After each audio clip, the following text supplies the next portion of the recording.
राजमाता जिजाऊ, अहिल्यामाता होळकर, महात्मा फुले, सावित्री माता फुले, डॉक्टर बाबासाहेब आंबेडकरांना विनम्र अभिवादन करतो.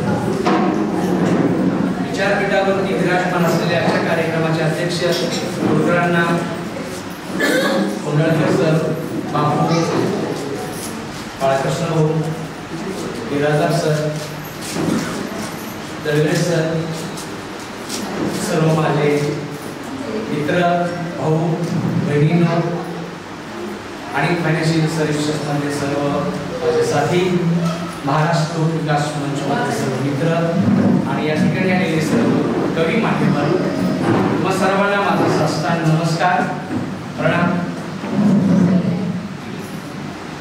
सामाजिक काम करत असताना कधीतरी व्यक्त व्हायचो आणि वर्षाला एखादी कविता सुचायची. कॉलेजमध्ये असताना त्या दोन खुर्ची समोर आहेत, बेराजदार सर आणि गुंडे सर सारखं लक्ष ठेवून असायचं आणि कॉलेजमधलं एकही क्षेत्र माझ्याकडून सुटलेलं नाही. कथाकथन असो, एक पात्री नाटक असो, मूक अभिनय असो, प्रत्येक क्षेत्रामध्ये सातत्याने सहभाग घेणे, पडण्याची जास्त प्रक्रिया, पण मूक अभिनय आणि कथाकथनामध्ये नंबर शिवाय दुसरा नाही अशी एकेकाळची कॉलेजची स्थिती होती. आणि त्या कॉलेजच्या मुखपत्रावरती त्याला पण काहीतरी वेगळं नाव होतं, तर त्याच्यावरती एखादी दुसरी वर्षातून एखादी दुसरी कविता लागायची. आणि मग सामाजिक क्षेत्रामध्ये अण्णांच्या सोबत जोडलं गेलो आणि कथा, कविता सगळं सारीपाठ फिनिश झाला. पथनाट्याकडे वळलो. पथनाट्यामध्ये महाराष्ट्रामध्ये जवळजवळ 1000 प्रयोग केले आणि मग जसा थोडासा वेळ मिळेल तसं कथा कवितेच्या मागे लागलो. 3 चित्रपटाची निर्मिती केलेली आहे. त्याच्यानंतर 4 गाणी प्रसिद्ध आहेत. आभाळ माया, जातेवरील ओव्या, अंतरंग, त्याच्यानंतर बाहेर 3-4 पुस्तकं विक्रीसाठी आणि प्रदर्शनासाठी ठेवलेली आहेत. वाटस्वरूप, आत्मकथा अशा अनेक विविध अंगाने लिखाण करण्याचं सौभाग्य तुम्हा सर्वांच्यामुळे मिळालं. कारण तुमच्या सगळ्यांच्या चेहऱ्यामध्ये ते सगळ्या गोष्टी उतरलेल्या आहेत. पाणी आहे, माती आहे, जमीन आहे, तेरणा खाट आहे, काय नाही, सगळ्या गोष्टी त्यामध्ये उतरतात. माझ्या बहिणीच्या ओव्या जेव्हा ती पेटी वाजवायला आली, आता तिची नात आहे गाती, जिनं गीत गायलं ती तिची नात आहे. बहीण पेटी शिकण्यासाठी आली आणि म्हणजे एका महिन्यात मला पेटी शिकायची. आता एका महिन्यात त्या पेटी शिकण्याचं साधन आहे का? पण मी म्हटलं ठीक आहे, आपण प्रयत्न करू. एक 10-15 आपण काय म्हणू त्याला, 10-15 वेगवेगळ्या पद्धती ते एका महिन्यात शिकली आणि गावात एवढी तिने प्रॅक्टिस केली की ती जवळजवळ 40-50 जणींचा त्यांचा एक ताफा होता खूप वर्षापासून. तसं तर माझी बहीण लहानपणापासूनच भजन कीर्तनामध्ये रमलेली. किमान 2000 अभंग गौरणी भावून जात्यावरच्या ओव्या तिला मुखोद्गत होत्या आणि खूप चांगला आवाज. उमाकेचे आता जे काही मित्र आहेत, मुरली जाधव आहेत, त्याच्यानंतर अजून 5-7 मित्र आहेत, तर त्यांनी माझ्या बहिणीनं गायलेलं आपण त्या काळामध्ये शूट केलेलं आहे. मग ती महिनाभरासाठी माझ्याकडे आली होती. कवी यशवंत मनोरे एके ठिकाणी म्हणतात, शब्दांची पूजा करत नाही मी, माणसासाठी आरती गातो. ज्यांच्या गावात सूर्य नाही त्यांच्या हातात उजेड देतो, त्यांच्या हातात उजेड देणाऱ्यांना या सरांना उचित असं सन्मानित करायचं आहे. मी व्यथांची वेधशाळा, मी नवीचा मेघ काळा. अनेक विद्यार्थ्यांच्या आयुष्यामध्ये जे वाढवण आहे त्या वाढवण्याचे नंदनवन करण्याचं मौलिक काम आदरणीय अलिमुंडे सर यांनी केलेलं आहे. जोरदार टाळ्या झाल्या पाहिजे. राष्ट्राची उभारणी करणारे माझे गुरु आदरणीय बिराजदार सर यांचा सन्मान करण्यासाठी श्री हरिचंद्रजी ढाकरे सर यांना अशी विनंती करतोय की कृपया त्यांनी संस्कार पीठाकडे जे बिराजदार सरांना उचित असं सन्मानित करायचं आहे.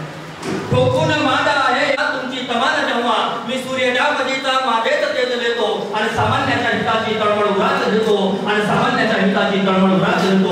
आदरणीय बाळकृष्णजी भोवर सर यांचा सत्कार करण्यासाठी मधुकरजी खराटे सर यांना मी अशी विनंती करतोय की कृपया त्यांनी मंचावरती आदरणीय सरांचा उचित असा गौरव करायचा आहे, सन्मान करायचा आहे, सत्कार करायचा आहे. एकच थांबे काम जग उजळो, देह गणो आणि जग उजळो. धन्यवाद सर. कुंडाळकर सर यांचा गौरव करण्यासाठी गायकवाड सरांना मी पाचारण करतोय. कृपया गायकवाड सरांनी इथं यावं आणि सरांना उचित असा सन्मानित करावं. गायकवाड सर पुणे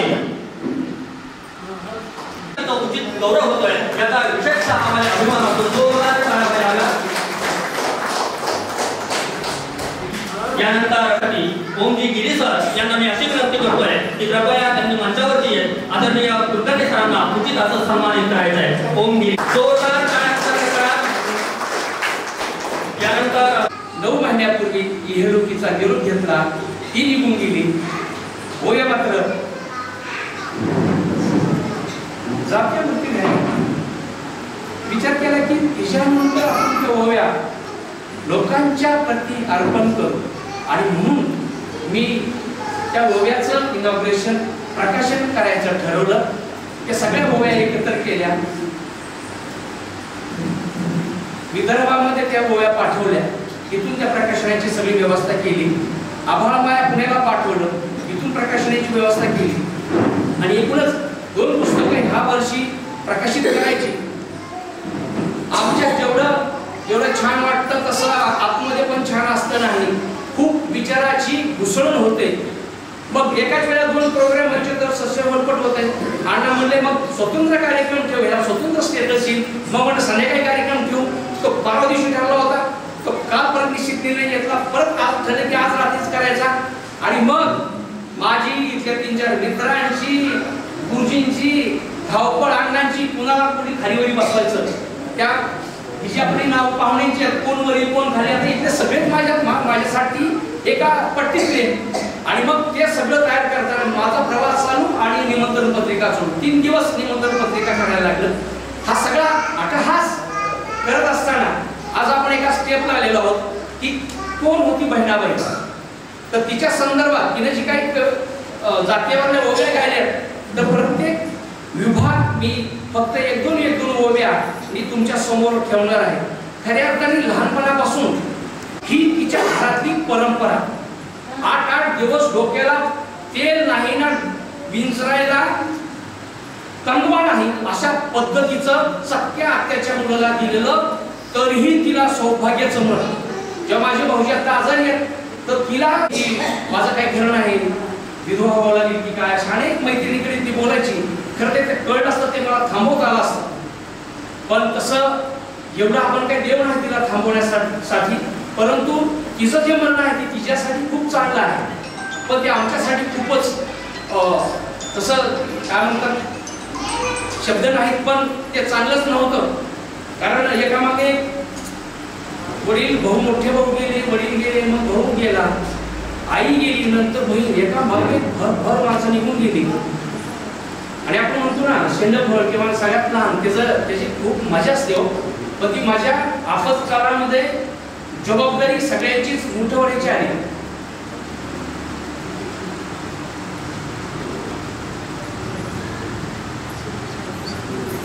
तरीही मी मला धन्य समजतो. अजून अण्णा जिवंत आहे, अजून अण्णा माझ्यासाठी जिवंत आहे. ही मोठी धन्यतेची बाब. कारण नक्की मला माहिती आहे, जाणवते मला जर अस्वस्थ झालं तर कुणाचा तरी गळा लागतो पडायला हवं, आणि तो गळा अजून माझ्यासाठी आहे. ती जगाची बाजू घेऊन उरलेलं आयुष्य पुन्हा लढणार आहे. जिंकायची तर रोज एक आशा आहे, ती आशा घेऊन आपण पुढे जाऊ.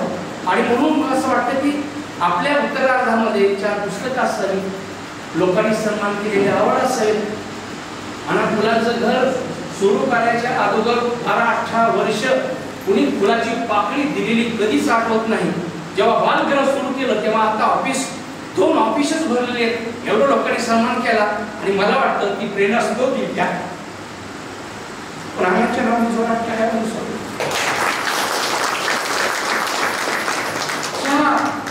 कळमच्या ह्या मातीनं मला माणूस पण शिकवलं, आणि उमार्ग्याच्या मातीनं समाज कार्यकर्ता घडवायचं शिकवलं. ही 2 क्षेत्र माझ्या आयुष्यातली कुठेही सुटणार नाही. आणि पूर्ण महाराष्ट्रामध्ये अनेक मित्र भेटत गेले, आणि त्या प्रेरणेतून निर्माण झाल्या त्या अनेक गोष्टी, अनेक पुस्तके निर्माण झाली.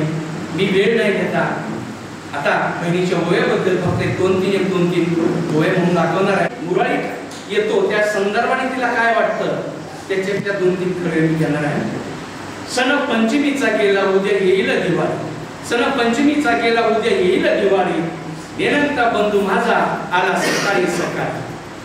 शेजीचा मुराळी माझ्या दारुण गेला, शेजीचा मुराळी माझ्या दारुण गेला, त्याचा पाय गुण झाला, बंधू मज न्यायाला आला. झालं जेवण बंधूचं बहीण उचल ती ताट, आवर माझे ताई माता माऊली बगे वाट मुरारीपणाची काय असते घालवे ही तिने व्यक्त केलेली आहे.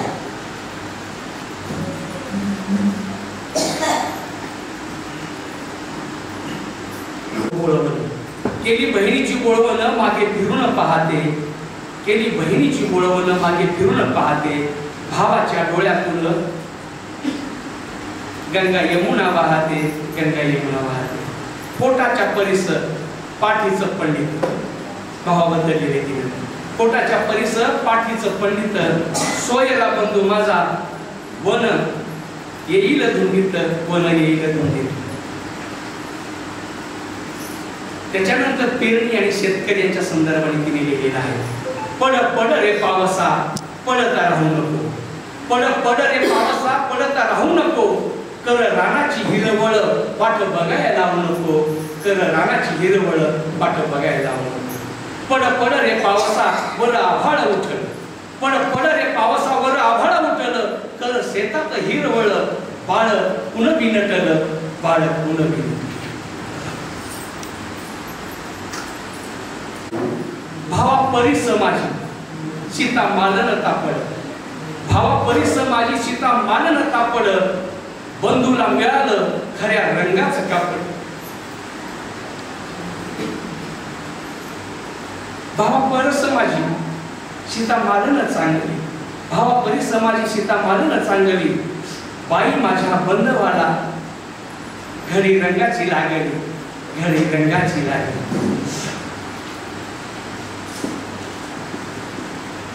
आता इथे कवीच्या जाण्याच्या सारा संसार तुमचा, सासूबाई पाटलीनं सारा संसार तुमचा, कपाळीचं कुंकू उंच दागिना आमचा, उंच दागिना आमचा. नी शिजी नारळ लेणं लेती, शिजी नारळ लेणं लेती, झाकुनी मोहन माळा, डोरल्याचा साज माझ्या हृदयवरी लोळ, डोरल्याचा साज माझ्या हृदयवरी लोळ.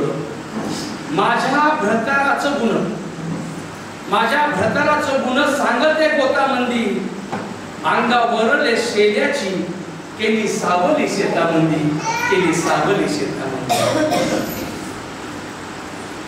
उभ्या रस्त्याने चालते खाली बघून अंगठ्याला, उभ्या रस्त्याने चालते खाली बघून अंगठ्याला, नाना माझ्या गवळ्याच्या रंग चढतो पागुट्याला, रंग चढते पागुट्याला. वडिलांच्या बद्दल लिहिलेलं आहे. जाता जाता दोन वेळा दोन कवी म्हणतो, लिकेला कुठे आणि कसं द्यायचं असतं. साळूला मागणं हुंड्याला भिवू नका, साळूला मागणं हुंड्याला भिवू नका, तळ हाताच्या फोडाला हलक्या घरी देऊ नका, हलक्या घरी देऊ नका. साळू सासरला जाते, साळू सासरला जाते, दूध पेड्याची परात, माता त्या माऊलीचं चित्त लागे ना घरात, चित्त लागे ना घरात. पती पत्नीच्या नात्या पद्धतीने लिहिलेलं आहे. पती पत्नीचं भांडण लटकीचं मानमोडी, पती पत्नीचे भांडण लटकीचं मानमोडी, पती प्रेमाचं नातं आत साखरेची गोडी, आत साखरेची. ह्या बहिणीच्या संदर्भातल्या काही ओव्या तुमच्या समोर ठेवलेल्या आहेत. त्यानंतर माझ्या कवितेतलं तर एकच गीत महात्मा ज्योतिबांच्या जीवनावर तुमच्या समोर ठेवतो आहे, कारण अनेक कवींना हे समर्पित व्हायचं आहे. भेद जात कर्मठांची नीती भेदा भेद जाती, सत्याची प्रचिती ज्योती माझा. शिक्षणाचे बीज लावून या दिले, शिक्षणाचे बीज लावून या दिले, स्त्रियांशी उद्धारिले सावित्री ज्योती, स्त्रियांशी उद्धारिले सावित्री ज्योती. धर्माची उतरंड मानवाचा भेद, धर्मांची उतरंड मानवाचा भेद, असत्याचा छेद ज्योती माझा, असत्याचा छेद ज्योती माझा. तोडी विषमतेचे घाट काढी वादळातून वाट, तोडी विषमतेचे घाट काढी वादळातून वाट, सागराची लाट ज्योती माझा, सागराची लाट ज्योती माझा.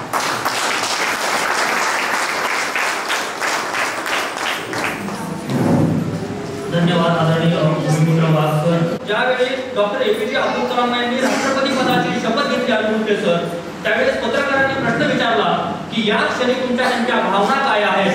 त्यावेळेस अब्दुल कलाम उद्गारले की मला या क्षणी आठवतात लहानपणीच्या हाताला धरून त्यांनी अक्षर गिरवायला मला लावले ते सवय की मी खऱ्या अर्थाने या जोडगोळीमुळे उपाय माझ्या गुरूंमुळे उपाय हाही त्यांच्यामध्ये ठाई भाव दिसून आलेला दिसून नव्हतो.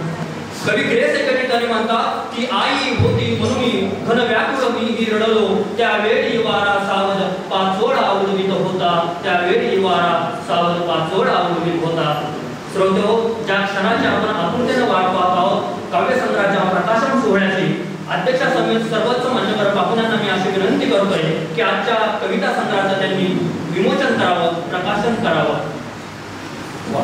हे प्रवास सुंदर नव्या नव्या ज्ञानाचा, साहित्याचा, इतिहासाचा आणि विज्ञानाचा, नव्या जगाचे अज्ञानाच्या अंधाराच्या रात्री ग्रंथ उजळती अज्ञानाच्या अंधाराच्या रात्री.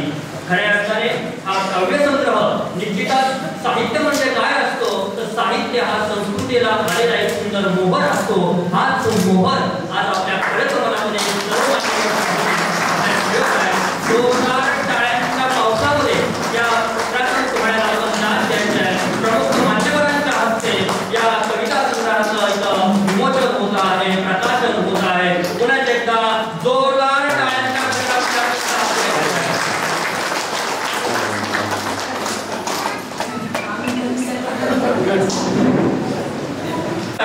त्याच्याची सर्व खऱ्या अर्थाने मुलं या आभाळ मायामध्ये दिसत असताना आम्हाला खऱ्या अर्थाने विलक्षण आनंद होतो आहे.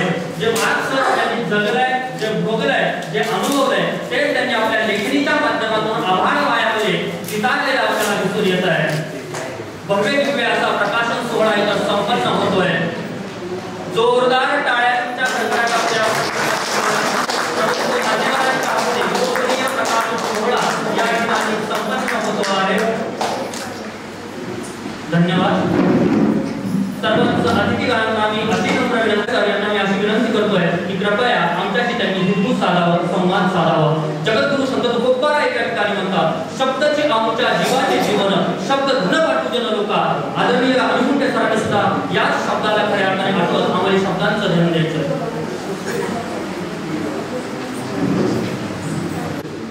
आपण सर्वजण पुस्तक प्रकाशन सोहळ्यासाठी एकत्रित आलेलो आहोत.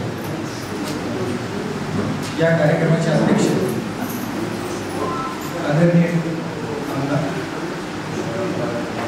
जे सामाजिक क्षेत्रामध्ये कार्य करणारे एक उत्तुंग व्यक्तिमत्व आहे.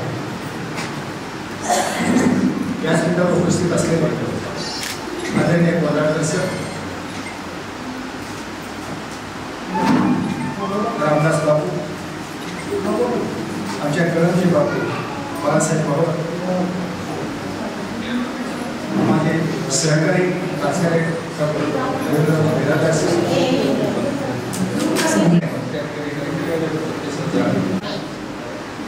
या काव्य पुस्तकाचं जे प्रकाशन आहे त्यासाठी जमलेलं आहोत आणि त्याचबरोबर आदरणीय आंबेडकर यांच्या जात्यावरच्या ओढ्या या पुस्तकाच्या प्रकाशन सोहळ्यासाठी आपण एकत्रित आलेलो आहोत. पहिल्यांदा मी माझ्याबद्दल सांगतो, मी खडक दगड मोठे माती नदी नाले पर्वत डोंगर या विषयाला शिकवणारा प्राध्यापक. परंतु मला सांगितलं गेलं की कविता संग्रहाचं तुम्ही परीक्षण करा आणि थोडक्यात आपल्याबरोबर त्या पुस्तकामध्ये लिहा तुम्ही, असं मला सांगितलं गेलं. आणि तो प्रश्न माझ्यासाठी थोडासा अवघड होता. अवघड याच्यासाठी होता की मला अनेक पुस्तकाचं वाचन करावं लागलं आणि त्याच्याबद्दल आपले मत मांडावं लागलं. खऱ्या अर्थानं भूमिपुत्रासारख्या माझ्या विद्यार्थ्याच्या पुस्तकाचं प्रकाशन करण्याचा माझ्या हस्ते त्या पुस्तकाचं प्रकाशन व्हावं आणि ती संधी मला मिळावी त्यासाठी मी मला भाग्यवान समजतो. कारण माझा विद्यार्थी इतका मोठा झाला त्याचा मला सार्थ अभिमान. या आभाळमाया कविता संग्रहामध्ये साधारणतः 116 पाने आहेत. 116 पानामध्ये 93 कविता त्यांनी त्यात लिहिलेल्या आहेत आणि माझ्या दृष्टीनं मी त्याचं वर्गीकरण ते 4 भागात केले. त्याच्यामध्ये निसर्ग कविता आहे, त्याचबरोबर भावभावनांचा खेळ असलेल्या कविता आहेत, त्याचबरोबर व्यक्ती विशेष कविता आहेत आणि विद्रोही कविता या ठिकाणी आहेत. आपल्या शब्दरूपाने खऱ्या अर्थाने कवितेच्या माध्यमातून आणतो. म्हणून एका ठिकाणी म्हणलेलं आहे, जे देखे कवी ते ना देखे रवी, म्हणजे सूर्यालाही जे दिसत नाही ते कवीला दिसत असतं. म्हणजे भविष्य काळातला तो खऱ्या अर्थानं मार्गदर्शक असतो कवी. त्या पद्धतीचं काम या ठिकाणी केलेलं आहे. आणि ज्ञानेश्वर महाराज म्हणतात कवी हा शब्दसृष्टीचा खऱ्या अर्थाने ईश्वर आहे. त्याच्याकडे शब्दाचं भांडार आहे आणि त्या शब्दाची वेचणी करून त्याची मळणी कशी करायची किंवा त्याची पेरणी कशी करायची ही ती ज्या कवीला समजू शकते, दुसऱ्या कोणाला समजणार नाही असं त्यावेळेस संत ज्ञानेश्वर या ठिकाणी म्हणाले. भूमिपुत्राच्या काव्यसंग्रहात एका नंददीपाप्रमाणे आहे. सौम्य शीतल शांत आणि गारवा देणारा तो कविता संग्रह आहे. या कविता संग्रहामध्ये पवित्र असं त्याची विवेचन जे केलेलं आहे प्रत्येक घटकाचं, नैसर्गिक असेल, भावबंधाचं असेल किंवा विद्रोही स्वरूपाचं असेल, परंतु त्यांची मांडणी अत्यंत चांगल्या पद्धतीने त्या ठिकाणी त्यांनी केलेली आहे. निसर्ग कविताच्या बाबतीत मी सांगू इच्छितो की निसर्गाच्या पटलावर आरूढ झालेली ही उमदी कविता. त्या नैसर्गिक कविता ज्या आहेत, निसर्ग कविता ज्या आहेत त्याच्यामध्ये पावसाळा घना असा पाऊस पडावा, निरगाचा पाऊस, जलजूळ, आभाळ, वादळ, सांज वेळा, पहाटवाडा इत्यादी इत्यादी. त्यातल्या मी पावसाळ्या कवितातील फक्त 4 ओळी या ठिकाणी घेतो. येती पावसाच्या सरी घरा सुगंधित होते, येती पावसाच्या सरी घरा सुगंधित होते, फुला पानाचं श्रंगार डोळे गजरा लिहिली. म्हणजे एकदा पाऊस पडल्यानंतर ती धरा जी आहे, जी पृथ्वी जी आहे ती नटते. कशाने लागते? पानाने फुलाने त्या ठिकाणी नटते आणि तिचं देखणं पण असं दिसतं की एखाद्या सौंदर्यवतीनं आपल्या केसामध्ये गजरा मारल्यानंतर ती जशी दिसते त्या पद्धतीनं साधारणतः ही सृष्टी आपल्याला त्या ठिकाणी दिसून येते. त्यानंतर त्यांचा दुसरा भाग मी केलेला आहे. अनेक कविता त्याच्यामध्ये आहे, परंतु मी शॉर्ट म्हणून वेळेच म्हणणार आहे, सर्वजण म्हणून आहे, मी थोडंसं कमी घेतो. भावभावनाच्या आणि नात्याचा आविष्कार जपणाऱ्या कविता त्या ठिकाणी आपल्याला बघायला मिळतात. त्यामध्ये बालपण, माहेर, बाप, जावे माणसाच्या गावात, ऋणानुबंध, परोपकार, आई, दोरलं, पार्थ, उठापाय उठा, लेख, मानवा, आक्रोश एका जीवाचा, मन भेटायला धावते, अशा अनेक कविता भावभावनाचा संबंध सांगणाऱ्या आहेत. त्यातील आई नावाच्या कवितेतील ती फक्त 4 ओळी घेतलं. आई जगाची जननी, जननायक ब्रह्मांडाची. आई जगाची जननी, जननायक ब्रह्मांडाची, रसभरित अमृतवाणी, आई अभंगात गाणी. म्हणजे आईशिवाय आपण पृथ्वीवर येऊच शकत नाही. ती या ब्रह्मांडाची नायक आहे खऱ्या अर्थाने. जर ती नसती तर तुम्ही आपण कुणीच नसतो. म्हणजे आईला इतकं महत्व आहे आणि तिची वाणी इतकी मधाळ आहे की आपण तिच्या वाणीतलं तिचा प्रत्येक शब्द अभंग रूपाने गायला पाहिजे, तरच तिने जन्म दिलेलं आपलं सार्थक होईल. अशी ही भावना त्या कवितेमध्ये त्यांनी साधारणतः मांडण्याचा प्रयत्न त्या ठिकाणी गुरुपुत्र वाघाने केलेला आहे. याशिवाय व्यक्तीच्या विविध गुणांचा गजर गाण्यासाठी अनेक कविता त्यांनी त्याच्यामध्ये घेतलेले आहेत. मैत्री, जननायक, क्रांतिसूर्य, शिवा, नाथ, सावू जिजाऊ या कविता त्यांनी त्यामध्ये घेतलेले. आणि मी त्यातल्या फक्त जननायक या मधुकर दर्शनाला जी समर्पित कविता आहे त्यातल्या फक्त 4 ओळी घेतल्या. सावलीच्या शोधापायी सोसल्याने ऊद जळा, थेंब थेंब पाण्यासाठी निर्मितीचे खूप आनंद. का तर शेवटी मधुकर दर्शना महाराष्ट्र राज्याचे मुख्यमंत्री फडणवीस यांच्या हस्ते पाणीवाला बाबा म्हणून किंवा पाणीवाला माणूस म्हणून त्याच्यासाठी पुरस्कार महाराष्ट्र शासनाने मधुकराला दिला होता. आणि मधुकरांनी प्रत्येक ठिकाणी झाड लावलं पाहिजे, प्रत्येक ठिकाणी पाणी उपलब्ध झालं पाहिजे या दृष्टिकोनातून विचार केला होता आणि तसं कार्य केलं होतं. त्याच्या या कार्याला समर्पित करणारी किंवा त्याला अर्पित करणारी ही कविता एका मित्रासाठी लिहिलेली आहे. त्याच्यानंतर 4था भाग जो आहे हा कवी सतत बघा सगळे कविता गातात, भावभावनाबद्दलच्या गातात, त्याच्यानंतर मित्राबद्दलही बोलतो आणि समाजाच्या चाली रीती रूढी परंपरा ज्या अनिष्ट पद्धतीच्या आहेत त्या अनिष्ट पद्धतीच्या चाली रीती रूढी परंपरा नष्ट व्हाव्या यासाठी सुद्धा समाजात असलेल्या ज्या चाली आहेत त्या विरोधामध्ये त्याचा विद्रोह केलेला आपल्याला दिसून येतो.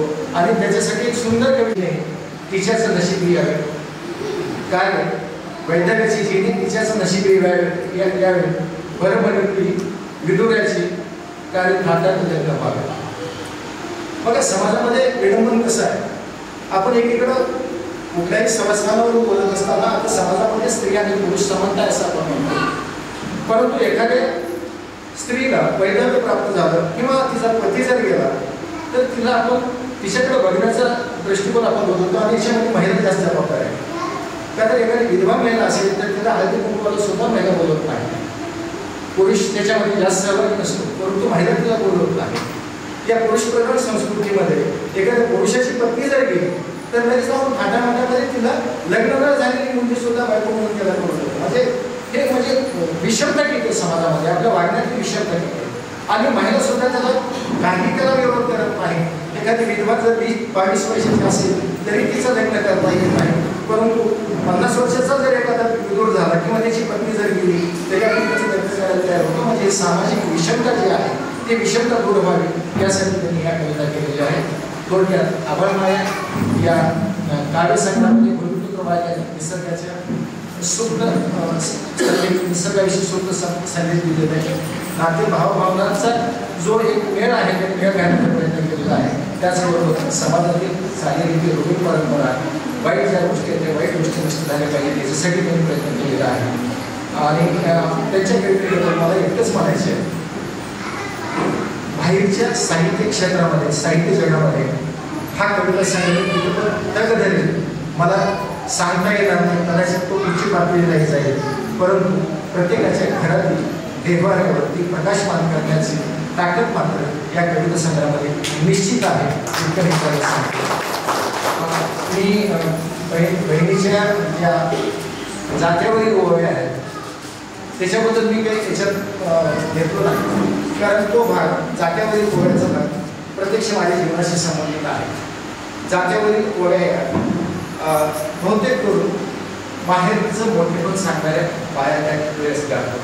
म्हणजे 40 वर्षापूर्वीची कथा आहे. म्हणजे मी लहान असताना का तर त्या जात्यावरच्या ओव्यावरती आईच्या मांडीवर कशी झोप लागते ती मी जाणवलं.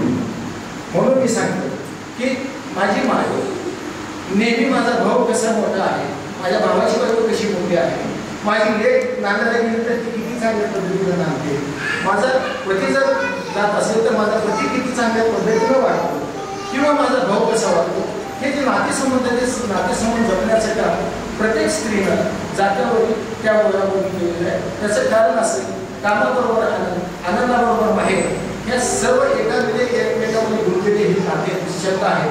कारण प्रत्येक स्त्रीला 40 वर्षापूर्वी गावात त्याची निर्मिती नसायची आणि जे कोणी गरीब लोक आहेत ते गरीब लोक 4 किलोमीटर 5 किलोमीटर वरती जाऊन दळून आणायचे नाही, परंतु दळून आणणारे जे होते ते सकाळी पहाटेच्या वेळेला 5 वाजता 4 वाजता जात्यावरती दळण घेऊन बसायचं. माझ्यासारखं एखादं मांडीवर येऊन झोपायचं आणि ते आवाज जो असायचा, आवाज एकदम सुमधुर असायचा. खेड्यातल्या बायकांचा त्यावेळेस सुमधुर आवाज असायचा.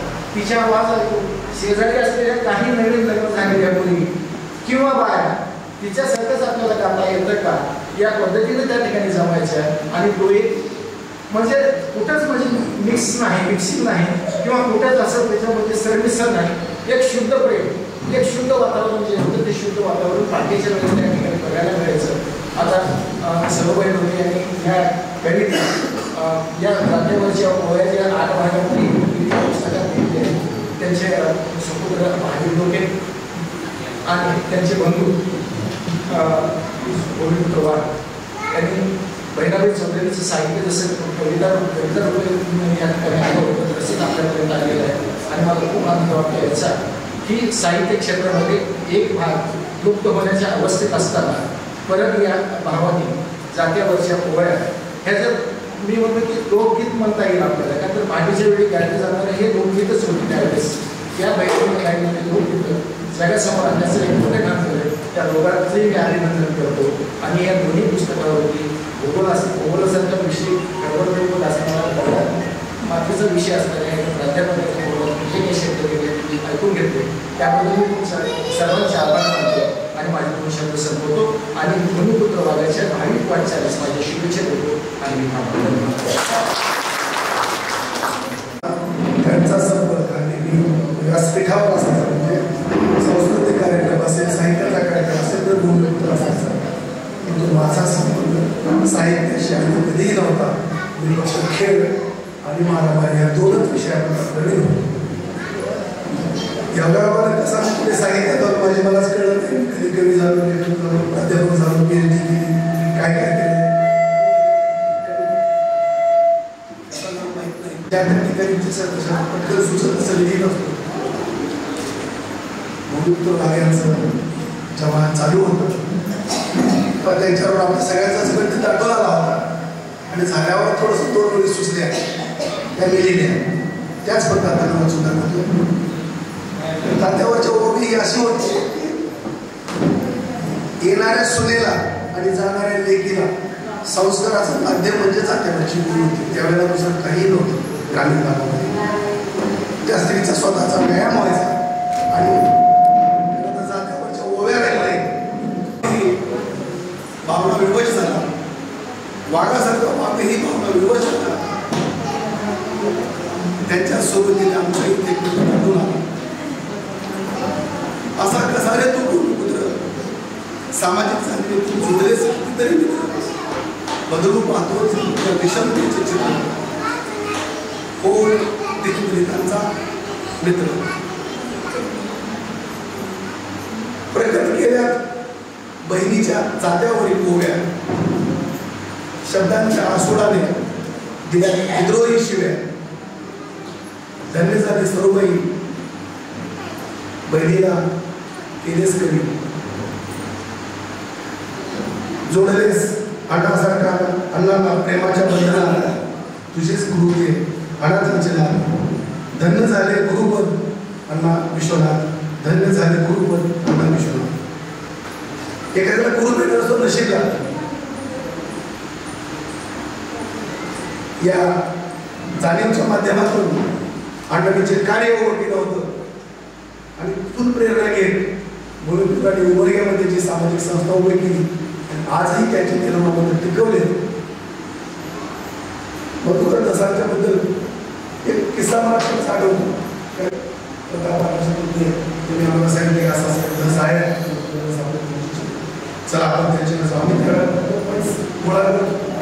1000 दे 2000 दे आम्हाला किती गोष्टीचे आहेत दस गेल्यावर 1000 2000 ते 3000 आम्ही गेलो आणि त्यांनी आम्हाला सांगितलं की 1 लाख 8-10 वर्षापूर्वीचा काळ आहे. समजा माझा घरी कोणी करायचा 1 लाख रुपये त्याला खूप मोठी रक्कम होती.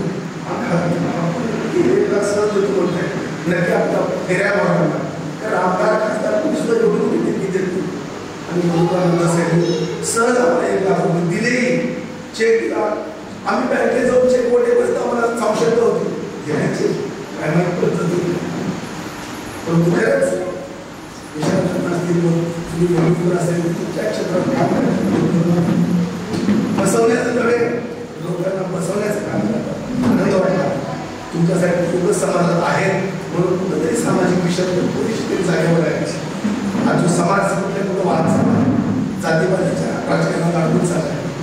पुढाऱ्यांच्या इशाऱ्यावर काही करायला तयार नाही.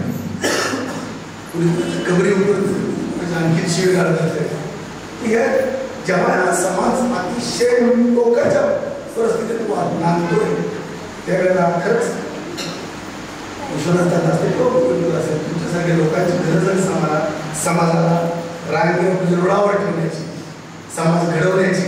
जसं तो करा महाराज आम्ही बिघडलो तुम्ही बिघडा त्याच्या अर्थ वेगवेगळी घेतात लोक आम्ही बिघडलो तुम्ही बिघडाला असं आम्ही बिघडलो काहीतरी घडलो तुम्ही सगळे काढला तुम्ही समाज घडवण्याचं कार्य करत आहात. त्यामुळे तुमच्या दोघांबद्दल आम्हाला खूप अभिमान आहे. आमच्या कळमच्या छोट्याशा साधेपणाचे तुम्ही भूमिपुत्र पण आज तुम्ही आपल्या महाराष्ट्राचे भूमिपुत्र झाला. तुमच्या समाज विकास संस्थेच्या माध्यमातून जी काही समाजाची सेवा करतात त्याला वाढवत देण्याचं खरं तर आपल्या सगळ्यांचं काम आहे. जिथं कुठं शक्य असेल तिथं नक्कीच आम्ही तुमच्या पाठीशी उभं राहू. विश्वनाथ आम्हाला गुरु तुम्हाला भेटला आहे आणि तुमच्यासारखा मित्र आम्हाला भेटला आहे आम्ही आमचं भाग्य समजतो आणि जास्त वेळ घेतो थांबतो. जय कुठंच नसलं म्हणून काय झालं माझ्या डोळ्यात तर पाणी आहे माझ्या डोळ्यात तर पाणी आहे. खरंच समाजप्रमुख जगणारी माणसं समाजासाठी जगणाऱ्या माणसाविषयीचं कौतुक आदरणीय अण्णा आणि वाघ सरांविषयी त्यांनी काढलेलं आहे. त्याचबरोबर आपल्या शीघ्र कवीच्या माध्यमातून त्यांच्यावरती शब्दसुमनांचे सुद्धा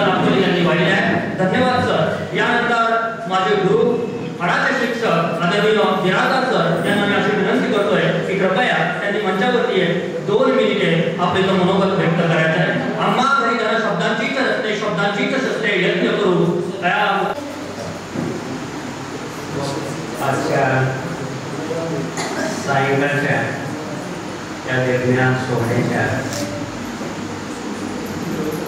वेळप्रसंगी आपण या कार्यक्रमामध्ये उपस्थित झालेले सभागृहातील सर्व मान्यवर बंधू भगिनी, आजच्या कार्यक्रमाचे प्रमुख अध्यक्ष तोडकरांना आणि साऱ्या महाराष्ट्राला अण्णांच्या कार्याची सुरुवात होण्यापूर्वी सारा महाराष्ट्र ज्यांच्या नावाने या सामाजिक क्षेत्रामध्ये वाटचाल करत होता ते व्यासपीठावरील सन्माननीय कोणालकर सर, त्यांच्या बाजूला बसलेले कुलकर्णी सर, ज्यांनी या डायसचा ताबा घेऊन आपल्याशी शब्दांच्या माध्यमातून संवाद साधण्याचा प्रयत्न,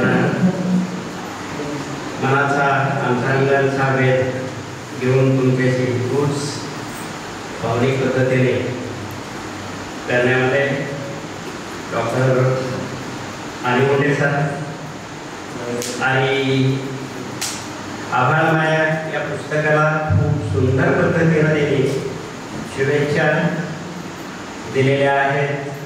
म्हणून आलिमोंडे सर काय ठीक, आम्ही दोघेही भूगोलाचे प्रोफेसर एका महाविद्यालयामध्ये काम करत होतो. दगड धोंडे मालरान पण याही अशा निर्जन निर्मनुष्य दुर्लक्षित यांना बाजार पडून अशी जवळ निर्माण करता येऊ शकेल काय, अशा पद्धतीचा आमचा दोघांचाही प्रयत्न राहिला. आणि त्यातून सरांनी आभाळ मायाला लिहिलेलं शुभेच्छा पद्धतींचं जे वक्तव्य आहे ते आपण असो नसो, परंतु हे पुस्तक हे अजरामर राहणार आहे. आपण नसलेल्या काळात देखील आठवणींना उजाळा देण्याची ताकद या शब्दांच्या माध्यमातून येणाऱ्या पिढ्या, ही पुस्तकं अनेक ठिकाणी जाणार आहेत, अनेक ग्रंथालयामध्ये राहणार आहेत. परंतु ग्रंथालयातील येणाऱ्या त्या महाविद्यालयात असतील, शाळेत असतील, ते विद्यार्थी ही जेव्हा पुस्तकं हातात घेऊन ते धुंडाळतील त्यावेळेस मात्र या पुस्तकामध्ये गुंफण केलेली अशा वेगवेगळ्या पद्धतीची जी आठवणीचे जे संबंध आहेत त्याला एक वेगळ्या अशा पद्धतीचं एक रूप दिलेलं आहे. ते भावभावनांच्या या साऱ्या आठवणींना उजाळा देण्याचं काम या माध्यमातून होणार आहे. म्हणून या कार्यक्रमाच्या निमित्ताने सन्माननीय डायस व्यासपीठावरील सर्व मान्यवर, कार्यक्रमाला उपस्थित असणारे वेगवेगळ्या भागातून, मी ज्या भागातून या ठिकाणी 40 वर्षाचा प्रवास या मांजराकाठाच्या परिसरामध्ये कर्मयोगातून करण्यात आला, त्या हा योग सांभाळत असताना मात्र व्यासपीठाचा ताबा घेत असताना तेही या ठिकाणी व्यक्त होत असताना एका शब्दात सांगितलंय की मला दोनच गोष्टी माहीत आहेत आणि त्या दोन गोष्टींचा उल्लेख बाळकृष्ण भोर सरांनी या ठिकाणी. परंतु बाळकृष्ण जे आपण महाविद्यालयामध्ये आमचे विद्यार्थी एकीकडे होतात, परंतु एका कार्यक्रमामध्ये तुम्ही आम्ही आज एकत्रित येऊन तुम्हाला ऐकण्याचं भाग्य आम्हाला या ठिकाणी मिळालं, म्हणून आम्हाला या ठिकाणी भाग्यवान समजतो. आणि तुम्ही महाविद्यालयात शिकत असताना जी झालेली जडणघडण महाविद्यालयात एका शब्दात तुम्ही सांगितलं की मला दोनच गोष्टी माहीत आहेत, एक भांडण करणे, पण त्या भांडणाला अशा पद्धतीची एक सोनेरी झलक तुम्ही दिला तुमच्या कर्मयोगातून. आणि आज महाराष्ट्राच्या कानाकोपऱ्यात तुमच्या कर्तव्याचं एक अशा पद्धतीचं तुमच्या ओळखी पाळखीची जिथपर्यंत मित्रपरिवार असतील, नातेसंबंधातील लोक असतील, तिथपर्यंत असा तुमचा कर्तव्यरीचा ठेवा हा मनात ठाव घेणारा दिसून येतो. म्हणून तुमच्याही पुढच्या मुलांच्या उज्ज्वल भविष्यासाठी मी या ठिकाणी शुभेच्छा व्यक्त करतो. आणि या कार्यक्रमामध्ये उपस्थित असणारे उमरग्याच्या 160 किलोमीटर अंतरावरून भूमिपुत्रांच्या या देखण्या सोहळ्याचे साक्षीदार होता येईल काय म्हणून जवळपास दीर्घ प्रवास, उन्हाळ्याचे दिवस, परिस्थिती हवामानाची योग्य नसताना देखील या ठिकाणी अनेक उमरगेकर या ठिकाणी आलेले आहेत आणि या सोहळ्याचे साक्षीदार आपण झालात. म्हणून भूमिपुत्रांनी ही अजरामर अशा पद्धतीची जी या ठिकाणी ठेव समाजासाठी आणि येणाऱ्या पिढीसाठी जे निर्माण केले ते भूमिपुत्रांच्या या कार्याला मी या ठिकाणी निश्चित शुभेच्छा व्यक्त करतो. आणि जात्यावरील उभ्या याच्यासाठी मी 1.5 पेजेसमध्ये या ठिकाणी शुभेच्छांचं अशा पद्धतीचं शब्दांच्या माध्यमातून मी मात्र या ठिकाणी मत व्यक्त केलेला आहे. भूमिपुत्र, तुम्ही नवमहाराष्ट्राच्या समोर एक नवोदित अशा पद्धतीचा कवी, एक लेखक म्हणून महाराष्ट्र तुमची आतुरतेने वाट पाहत होते आणि आमच्यासारखे वाचक मात्र चातकाप्रमाणे तुमच्या हातून एखादं साहित्य निर्माण होईल काय याची आम्ही अपेक्षेने वाट पाहत होतो. आणि आजच्या सायंकाळच्या प्रहरी या ठिकाणी 2 अशा पद्धतीचे दर्जेला एक या ठिकाणी 2 पुस्तकांचं या ठिकाणी विमोचन झालेलं आहे. बहिणींच्या आठवणीला उजाळा देण्यासाठी मात्र भूमिपुत्रांनी केलेला प्रयास हा इतका सोपा नाही. शब्द प्रसवण्याची ताकद ही विनाकारण या ठिकाणी निर्माण होत नाही. शब्दाला जन्म देण्यासाठी मात्र स्वतःला त्या ठिकाणी गाडून घ्यावं लागतं. विनाकारण आपण प्रयत्न जरी करायचं म्हटलं तर एक ओळ देखील आपल्या हातून नवीन अशी निर्माण होत नाही. त्या वेदना आणि त्या भावभावना या दोन्हींचा सुरेख संगम अशा पद्धतीने या पुस्तक रूपाने भूमिपुत्रांनी या ठिकाणी सांगण्याचं या ठिकाणी काम केलेलं आहे. म्हणून भूमिपुत्र यानंतरच्या तुमच्या भविष्यातल्या वाटचालीसाठी आणि नवोदित कवी लेखक म्हणून महाराष्ट्र तुमच्या आणखी अपेक्षा असलेली वाट पाहतोय. तर तुमच्या हातून याहीपेक्षा अशा पद्धतीचे दर्जेदार लिखाण व्हावं याच्यासाठी या सभागृहातील सर्व उपस्थितांच्या वतीनं मी अपेक्षा आणि शुभेच्छा या ठिकाणी व्यक्त करतो. आणि तुम्ही एवढे मोठे कवी आणि लेखक व्हा की महाराष्ट्राच्या वाचिकांची तहान आणि भूक ही तुमच्या साहित्यातून भागावी अशा पद्धतीची अपेक्षा या ठिकाणी मी व्यक्त करतो. आणि आजच्या या कार्यक्रमामध्ये या ठिकाणी आम्हाला भूमिपुत्रांनी या ठिकाणी आठवण केली. आणि अण्णांच्या या प्रांगणामध्ये येत असताना मात्र आम्ही कधीही एकटं येत नाही. हा कॅम्पस म्हणजे माहेरपणाला आल्यासारखं, कारण आम्ही उभे पती पत्नी आणि मोठे सर देखील जोडीला या ठिकाणी आलेले आहेत. मी देखील माझ्या मिसेस सोबत या ठिकाणी आलेले आहे. अनेक कार्यक्रमाला त्यांनी आठवण जरी केलेली असेल तर त्या आठवणी असं आम्ही कधी मागे टाकतच नाही. आणि त्यांचा शब्द प्रमाण म्हणून त्यांच्या प्रत्येक कार्यामध्ये या ठिकाणी आम्ही या ठिकाणी येण्याचा प्रयत्न झालेला आहे. 1986 मध्ये अण्णा जेव्हा जांभीरचं काम करत होतं त्यावेळेस कोणाळकर सर पुण्यामध्ये वास्तव्य करत होते. आणि ही जी त्यांना ऊर्जा मिळत गेली पुण्याच्या त्या मातीतून, तिथं अण्णांची जडणघडण झाली. आणि अण्णांच्या या जडणघडणीमध्ये कोणाळकर सरांचं खूप मोठं योगदान असलेलं दिसून येतं. कोणीतरी पाठीवर थाप मारणारी, दळ म्हणून सांगणारी, अशी प्रेरणा देणारी ताकद पाठीमागे असावी लागते. आणि ती ताकद मात्र पुण्यावरून त्या बाकीला या ठिकाणी या मराठवाड्याच्या या मंद्राकाठाच्या या भागामध्ये या ठिकाणी निश्चितपणे ती सुरुवात झालेली दिसून येते. म्हणून या देखण्या सोहळ्याच्या कार्यक्रमाला मला उपस्थित राहता आलं. या कार्यक्रमामध्ये या परिसरामध्ये मोठे जे साहित्यिक म्हणून, कवी म्हणून, लेखक म्हणून या आपल्या सभागृहामध्ये या ठिकाणी उपस्थित आहेत 2 साहित्यिक. या ठिकाणी सकाळच्या कार्यक्रमात सर आपण कदाचित या ठिकाणी हजेरी लागलेली असेल, आम्हाला त्या कार्यक्रमात आलेलं नाही. म्हणून तुमचेही दोघांचे कवी आणि लेखक म्हणून मी या ठिकाणी अभिनंदन करतो आणि तुमच्याही पुढच्या आयुष्याच्या वाटचालीसाठी शुभेच्छा व्यक्त करून आणि वेळ न घेता जात्यावरची गोष्टी ही भावभावनांचे गुंफन करणारी स्त्री मनाच्या भावभावनांना बोलकी करणारी अशा पद्धतीची 60 वर्षापूर्वीची ही अनमोल ठेवा जतन करणारी अशा पद्धतीची ही भावभावनांची शाब्दिक गुंफन भूमिपुत्रांच्या हातून निर्माण झाली.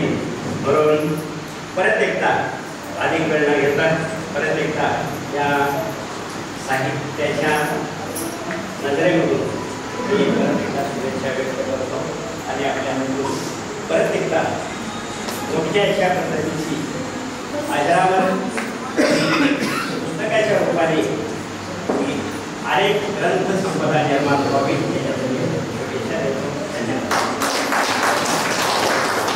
आपल्या अमोघ वाणीच्या माध्यमातून आदरणीय अण्णा भोवरकर आणि वास्तरांचे कौतुक खऱ्या अर्थाने त्यांनी केलेलं आहे. संपत्ती ही सरकारच्या तिजोरीत असत नाही, संपत्ती धनिकाच्या कपाटात असत नाही, संपत्ती असते काळ्या कुट्ट मातीत, काळ्या कुट्ट ढगात, बरसणाऱ्या जलधारात आणि राबणाऱ्या मनगटात. या राबणाऱ्या मनगटाचं तुम्ही खऱ्या अर्थाने आदरणीय बिराजदार सर तुम्ही कौतुक केलेलं आहे. संकटासाठी ठणकावून सांगावे आता ये बेहत्तर, नजर रोखुनी नजरेमध्ये आयुष्याला द्यावे उत्तर. आयुष्याला उत्तर कसं द्यायचंय की आदरणीय अनिमुख्य सरांनी बिराजदार तुमच्याकडून आम्ही शिकलेलो आहोत. भवर सर असतील, मी आहे, काही बरेचसे विद्यार्थी आहेत. अगदी ताकदीनिशी आम्ही तुमचा जो काय विचार आहे तो विचार आम्ही समाजामध्ये करतोय आणि राष्ट्रभिन्नतेसाठी आम्ही काढून घेतोय. याचा आम्हाला सार्थ अभिमान वाटतो. यानंतर जास्त वेळ न दवडता यानंतर कवी संमेलन होणार आहे. आताच केवी सर्वरेजर आणि ज्येष्ठ साहित्यिक रमेशजी बोर्डेकर सर आले आहेत, त्यांचे एक शब्द सुनून आम्ही सहर्ष स्वागत. आणि यानंतर रमाकांतजी कुलकर्णी सर यांना मी अशी विनंती करतोय की कृपया त्यांनी मंचावरती येत आम्हाला त्यांनी संबोधित करावं, मार्गदर्शन करावं.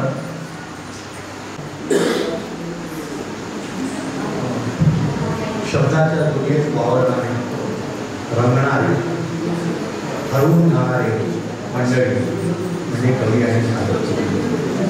या सर्वांना मानाचं अभिवादन करून न घेणारी गोष्ट करायला नाही. साहित्याचा तसा माझा फारसा संबंध नाही, परंतु भूमिपुत्रांचं प्रेम आणि आमच्याबद्दलचे असलेले थोडेसे गैरसमज यातून आम्हाला या ठिकाणी उभं केलेलं आहे असं मला वाटतं. ओवी म्हणजे जात्यावरची झुळझुळीचं लय आणि गळ्याची सुरावट यांचा संवाद म्हणजे ओवी असंही म्हणता येईल. स्वप्न कल्पनांचा उदळीचा आशावाद आणि त्यातून मनाचं करून घेतलेलं समाधान आणि परिस्थितीवर घातलेलं पांघरून म्हणजे ओवी असंही म्हणता येईल. उत्स्फूर्त ओघवत नवनिर्मिती म्हणजे ओवी असंही ओवीबद्दल म्हणता येईल. माऊलीच्या मनातील घालणे आणि जात्याची लय यांचा संवाद म्हणजे ओवी असंही म्हणता येईल. तसे अवघड रसायन ते साहित्यातलं लोकगीतांच्या प्रकारातला नागरिक आहे आणि पूर्वीच्या काळी सासरी गेलेली मुलगी कधी परत येईल याचे काही ठरलेली सूत्रच नसायची. परंतु मग अशा ठिकाणी कष्ट तर सगळ्यांनाच त्यावेळेस करायला लागायचे. शारीरिक कष्ट केल्याशिवाय आणि घराला खाऊ घालणं शक्य नव्हतं. त्यामुळे जात आणि त्याच्याशी आणि त्याच्यावर बसल्यानंतर कष्ट हलकं करणं, माहेरची आठवण काढणं, न येणाऱ्या भावाचं आणि तो येत असलेल्या बैलगाडीचं वर्णन करणं आणि त्या भावनिक आशावादात मनाचं समाधान करून घेणं हे ओवी असंही मी म्हणेन. तर अशी ही जी ओवी आहे त्या ओवी या महिलांच्या बाबतीत मात्र गंमत अशी आहे की त्या अगदी सहजतेने त्यांच्याही नकळत जात्यावर बसल्या, जातं फिरायला लागलं की यांच्या गळ्यातून जे सुरू होतं ते ऐकण्यालायक, समजून घेण्यालायक आणि परिस्थितीवर मात करत कसा जगावं याचा धडा घेण्यालायक असतं असं मला वाटतं. आणि म्हणून महिला कुठल्याही परिस्थितीत कुठेही अतिशय व्यवस्थित राहतात आणि सगळ्या घराला ताकद देतात. या सरूबाई लोकेंना मी पाहिलं, एकदा भेट झाली, भूमिपुत्रांच्या बरोबर मी गेलो होतो. त्यावेळी अत्यंत कर्तबगार वाटावं असे व्यक्तिमत्व आहे आणि त्यांच्या ओव्या त्या तोलामोलाच्या आहेत असं मी त्याच्यावरून नजर ठेवताना मला वाटलं. आणि मग भूमिपुत्रांनी सांगितलं म्हणून मी या ठिकाणी हे पुस्तक घेऊन काही ओव्या तुमच्या समोर ठेवतो. मी माहेराला जाते, माहेरी माझा ताज. मी माहेराला जाते, माहेरी माझा ताज. आजच्या वसरीला चल, भावा आधी भातचा बोल. तेवढा स्वप्न विलास मत. त्याच्यानंतर पुढे असंच त्या म्हणतात, मी माहेराला जाते, माहेरी माझा थाट. मी माहेराला जाते, माहेरी माझा थाट. भाव जरे वाडी ताट, टाकी बसायला.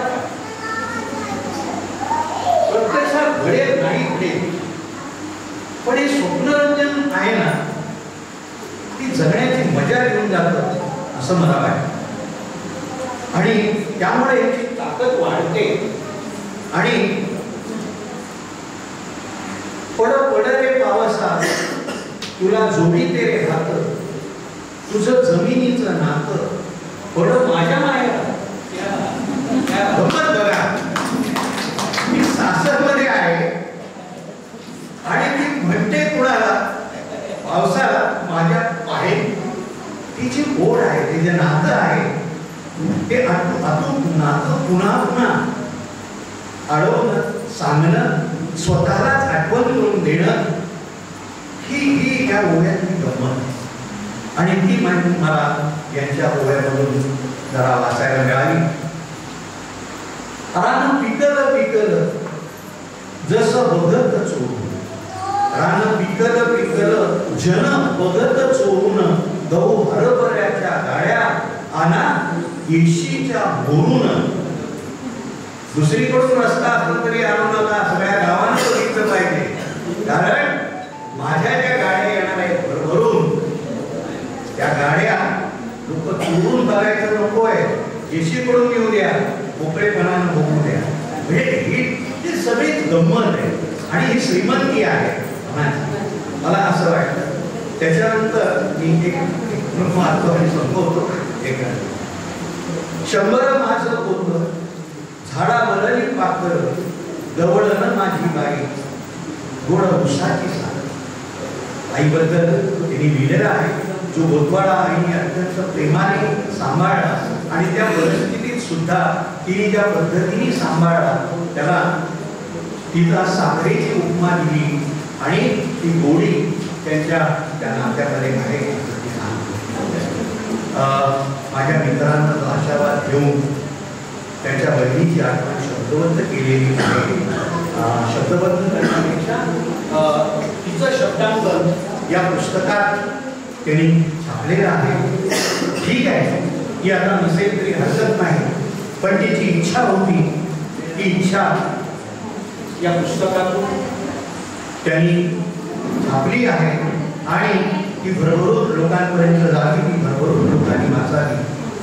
भूमिपुत्राला अजून काही धडपड चालते, तिला उघडले यश येऊ, त्याच्या हातून अजून 3-4-5 पुस्तकं लिहिली जावं, कविता संग्रह लिहिले जावं आणि आम्हाला पुन्हा अडचणीत त्यांनी पुन्हा पुन्हा टाकावं असे प्रसंग निर्माण व्हावे. एवढं बोलून आणि इच्छा व्यक्त करून मिलती है जिनके सपनों में जान होती है, मंजिलें उन्हीं को मिलती है जिनके सपनों में जान होती है. यूं ही पंख होने से कुछ नहीं होता, हौसलों से उड़ान होती है, हौसलों से उड़ान होती है.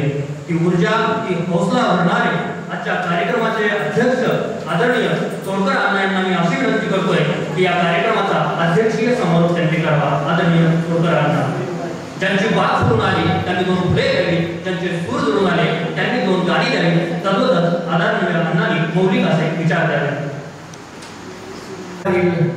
सर्व मान्यवर जे जीवाभावाचे मित्र आहेत, अनेक सालांपासून आम्ही एकमेकांसोबत आहोत. रोज नसेल भेटणं होत, पण मनातली जागा प्रत्येकाची अत्यंत सेफ आहे. म्हणजे आजच्या धकाधकीच्या वातावरणात इकडे तिकडे ती गेलेली नाही आहे आणि प्रत्येकाच्या पातळीवरती प्रत्येकाचं जे काम आहे ते काम हे कुठे ना कुठेतरी रस्ता जसा एकमेकाला मिळत जातो तसं ते होत गेलेलं आहे. आणि आम्ही सामाजिक कार्यामधली माणसं, मला आता भवर सर म्हणत होते म्हणे की त्यांनी फार चांगली प्रतिक्रिया दिली, मी तुम्हाला सांगितली पाहिजे अशी ती आहे की म्हणे आजच्या काळामध्ये रात्री असलेला एक कार्यकर्ता जो राजकीय आहे तो उद्या कुठल्या पक्षात जाईल, कोणता झेंडा हातात घेईल आणि संध्याकाळी पुन्हा कुठल्या पार्टीला जॉईन होईल याचा काही नियम नाही. आणि अशा सगळ्या वातावरणात तुम्ही तुमची फळी काही सोडत नाही, तुम्ही तुमची बाजू काही सोडत नाही आणि ती इतकी घट्ट आहे की लोकांना सुद्धा त्या तुमच्या बाजूचा अभिमान आहे. आणि म्हणून मला असं वाटतं की जी बाजू आमची आहे त्या बाजूचा अभिमान आमच्याबद्दल बाळगणारी माणसं सर इथे आहे. तर माणसं किती आहेत त्याला काही महत्व नाही. सकाळी आम्ही बापू म्हणजे आमचे रमाकांत कुलकर्णी मला म्हणाले सकाळचा जो कार्यक्रम झाला की जमवलेली गर्दी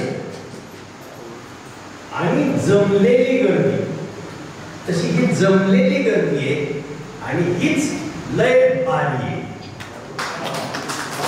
काही जीवाभावाची नात्यातली इथं बोलावा आहे, प्रेमाचा आहे, आपुलकीचा आहे, जिव्हाळ्याचा आहे. हा बोलावा उमरग्याच्या आमच्या मित्रांना इथपर्यंत घेऊन आला.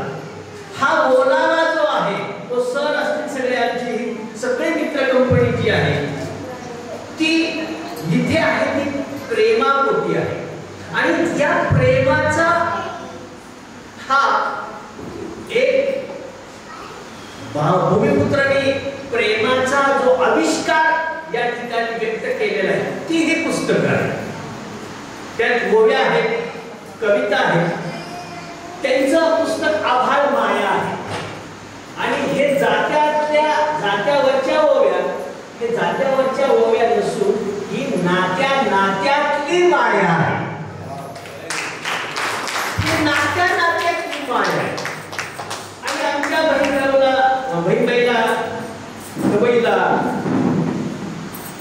सर मी फार म्हणजे मी मेंबर घरचा असल्यामुळे 1986 पासून त्यांच्या घरी जायचो. कबईला घरी तिथं सातेफळाला दिलेली होती, त्यामुळं तिची बऱ्याच वेळेला नियमित भेट व्हायची. काही मुद्दा असेल तर ती इथपर्यंत यायची. परंतु हे कुटुंब जे सातेफळला म्हणजे भूमिपुत्राचं संपूर्ण कुटुंब, ह्या कुटुंबाचं एक लय वैशिष्ट्य भावी ही माणसं 20% नाही फक्त 10% व्यवहार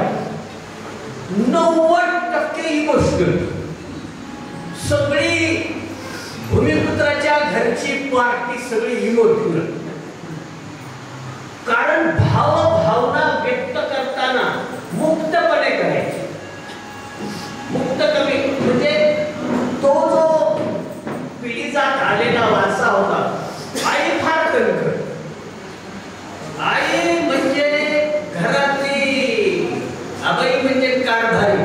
तिला म्हणजे असं काही टेन्शन असं काही जाऊ दे तू काय एवढा काळजी करतो. म्हणजे तिला कोणत्याही मुलाशी बोलताना आता कसं मग काय आपल्याला हे काय बाबा काय आपल्यावरती परिस्थिती आली आणि आता हे सगळं घरात आलंय तर ह्या संकटाचं कसं काय कर ती तसं नव्हती करत. पोरग जरी असं थोडंसं रडगाणे करायला लागलं तरी ती म्हणते जाऊ दे की एवढं काय त्याच्यात एवढं वेळ करून बसलाय डोक्याला हात वैकी उद्या नाही.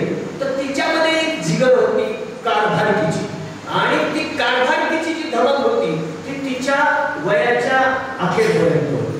आणि मला त्या माऊलीच्या बद्दल प्रचंड नियमित आदर असायचा. ते जे एक भावनिक नातं जे आहे ते भूमिपुत्रांच्या वडिलांच्या मध्ये पण होतं. इमोशनल होतं. म्हणजे बाप्पा तसे भारी होते. म्हणजे बाप्पाच्या स्टाईलने जगायचे. आणि त्यातला जो इमोशनलपणा आहे त्यांच्याकडे जो होता तो आई वडिलांकडून मुलांकडे आलेला हा इमोशनलपणा. भूमिपुत्राची एक गोष्ट अशी झाली की त्याला ते शब्दबद्ध करतात. बाकीच्यांना व्यक्त करता येत होतं पण भूमिपुत्राकडे मात्र एक ही चांगली अवगत कला जी आहे ती पुढे विकसित होत गेली. ती विकसित झालेली कला म्हणजे त्यांना ते शब्दबद्ध करता आलं आणि ही खूप छान गोष्ट आहे. पण मी नेहमी आजकाल त्यांना असं म्हणतो सर लयच इमोशनल गाडी सध्या इतकी इमोशनल होती आणि मला काळजी त्याची नेहमी वाटते. का वाटते? जग प्रचंड व्यवहार सध्या. Money make a business, time make a business, relation make a business. आणि या मेगा बिझनेस मध्ये आज नाती अतूट राहलेली नाहीये.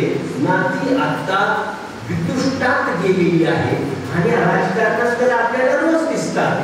म्हणजे कसा फुलोरा फुलतो रोज एका माणसाच्या बोलण्यामधून. त्या माणसाची नावं घेणं हे काही या ठिकाणी संयुक्तिक नाही पण अनेक मोठ्या घराण्यामधली माणसं पत्त्यासारखी विरघळलेली आहेत, बाजूला झालेली आहेत.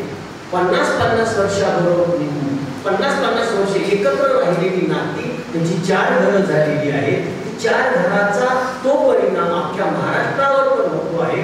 अशी एकीकडे वस्तुस्थिती असताना व्यवहाराची आणि संपूर्ण आपल्या कामाची एक जी जोड घालण्याची कसरत आहे आपण सगळे करतो आहोत. आणि या कसरतीमध्ये मला कधी कधी भूमिपुत्राची चिंता वाटते की भावनिक राहणं आणि भावनिकतेतून स्वतःला सतत व्यक्त होत राहणं.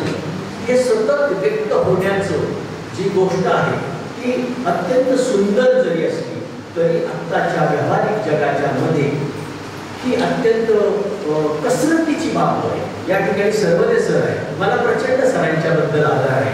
सरांनी इतकी पुस्तकं लिहिलेली आहेत, प्रचंड पुस्तकं लिहिलेली आहेत. मी सरांना मागच्या वेळेस विचारलं सर एवढी पुस्तकं लिहिली कसं काय हो, कसं काय करतंय? काय नाही म्हणजे पेन्शन आर्थिक खर्च करतो आणि पुस्तक छापतो.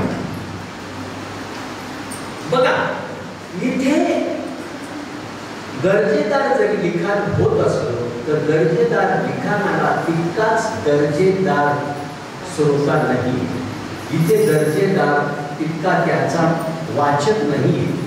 तो वाचक पुस्तकं घ्यायला आता वाचक पुस्तकाच्या दुकानाकडे फिरकत नाही. व्हॉट्सअपमध्ये तो इतका अडकला आहे आणि त्या डबीमध्ये इतका अडकला आहे की तो आता पानं कुठल्या पुस्तकाची चाळत नाहीये. आणि अशाच संपूर्ण जनसंघर असलेल्या या दिवसांच्या मध्ये भूमिपुत्र सारखी माणसं, सर्वदे सरांची सारखी माणसं इथे आमचे सुभाषराव घोडके सर आहेत. यांचंही मला नेहमी कौतुक वाटतं. छापणार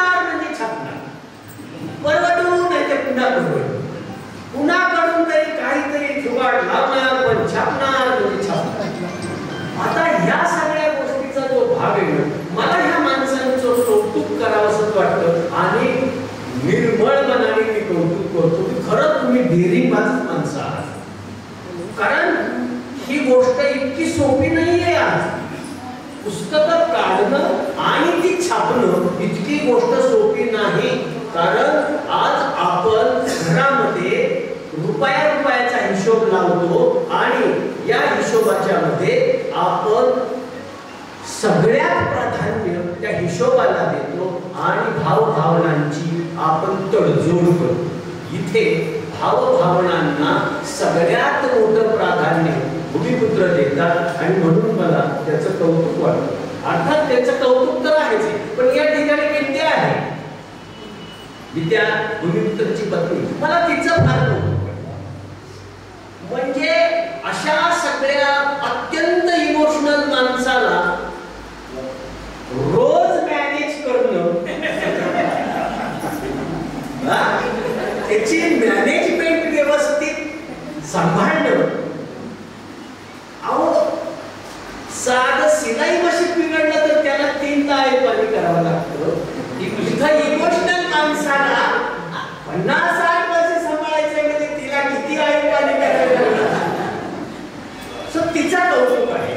तिच्या कौतुकाच्या बरोबर मी आता त्यांच्याकडे सुनबाई आलेली आहे. आमचे याही या ठिकाणी आलेले आहेत. त्याही मुलीचं कौतुक आहे. ती आज डॉक्टर आहे, डेंटिस्ट आहे. निखिलची पत्नी, निखिल यांचा मुलगा, ती डॉक्टर आहे, उमरग्यामध्ये प्रॅक्टिस करते आहे. आणि असं छोटंसं कुटुंब, पण हे छोटंसं कुटुंब संपूर्ण महाराष्ट्राच्या वेगवेगळ्या आमच्यासारखीची सगळी अत्यंत क्लोज आणि घनिष्ठ नाती जी आहे त्या नात्यात गुंफलेली आहे. आम्हाला असं वाटतं की नातं हे रक्तामासाचं असतात असं म्हणतात. नातं हे रक्तामासाचं असं म्हणतात, परंतु हेच रक्तामासाचं नातं भावकीच्या ओव्या गातात, भावकीमध्ये अडकतात.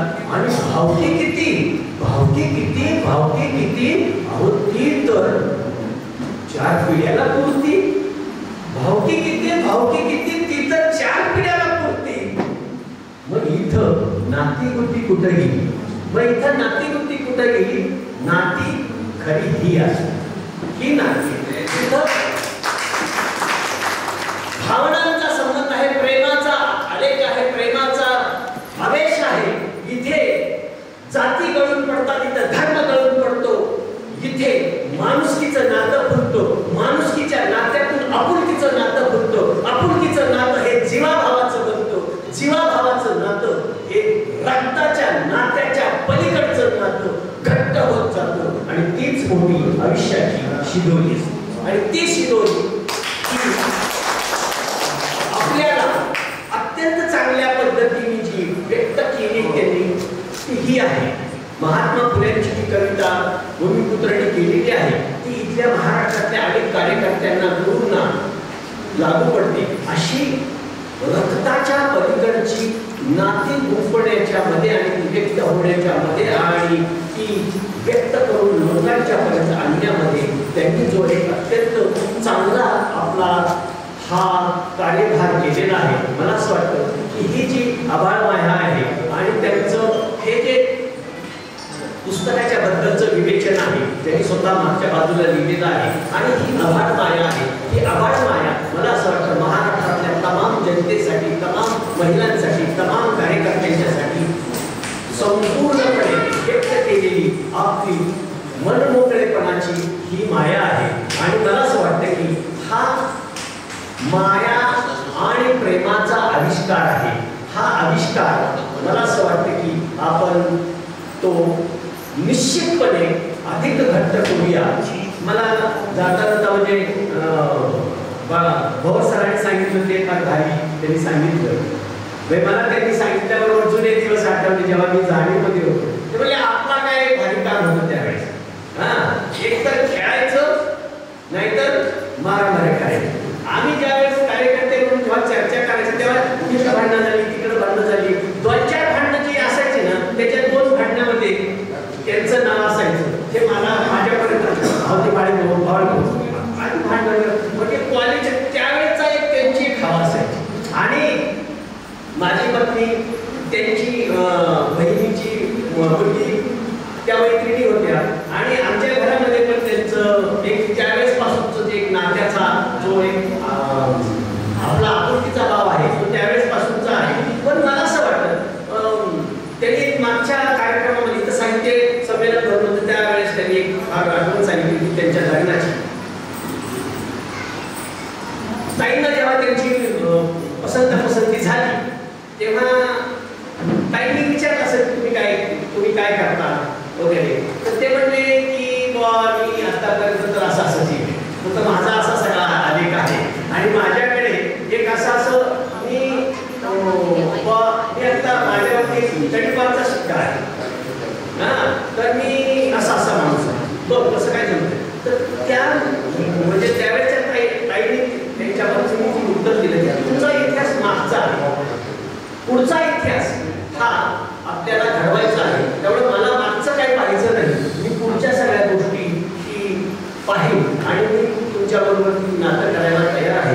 मला असं वाटतं कधी कधी या संपूर्ण नात्याच्या आविष्कारामध्ये माणूस घडत जातो आणि म्हणून आता निरंतर सरांनी त्यांच्याबद्दल जे व्यक्त केलं ते अत्यंत समर्पक आहे की आपल्या कर्मसिद्धांत योगानुसार आपण वेगळ्या प्रवाहातली माणसं सुद्धा एका वेगळ्या प्रवाहात आणि त्यातून बनणाऱ्या प्रतिमेमध्ये जातात. तेव्हा आज इथे एक व्यक्ती अशी बसते जी प्राध्यापक म्हणून आहे आणि एक बँक पण चालवते अशी ही व्यक्ती आहे. हा बदललेला जो आलेख आहे तो बदललेला आलेख हा मला असं वाटतं परिवर्तनाचा भाग आहे.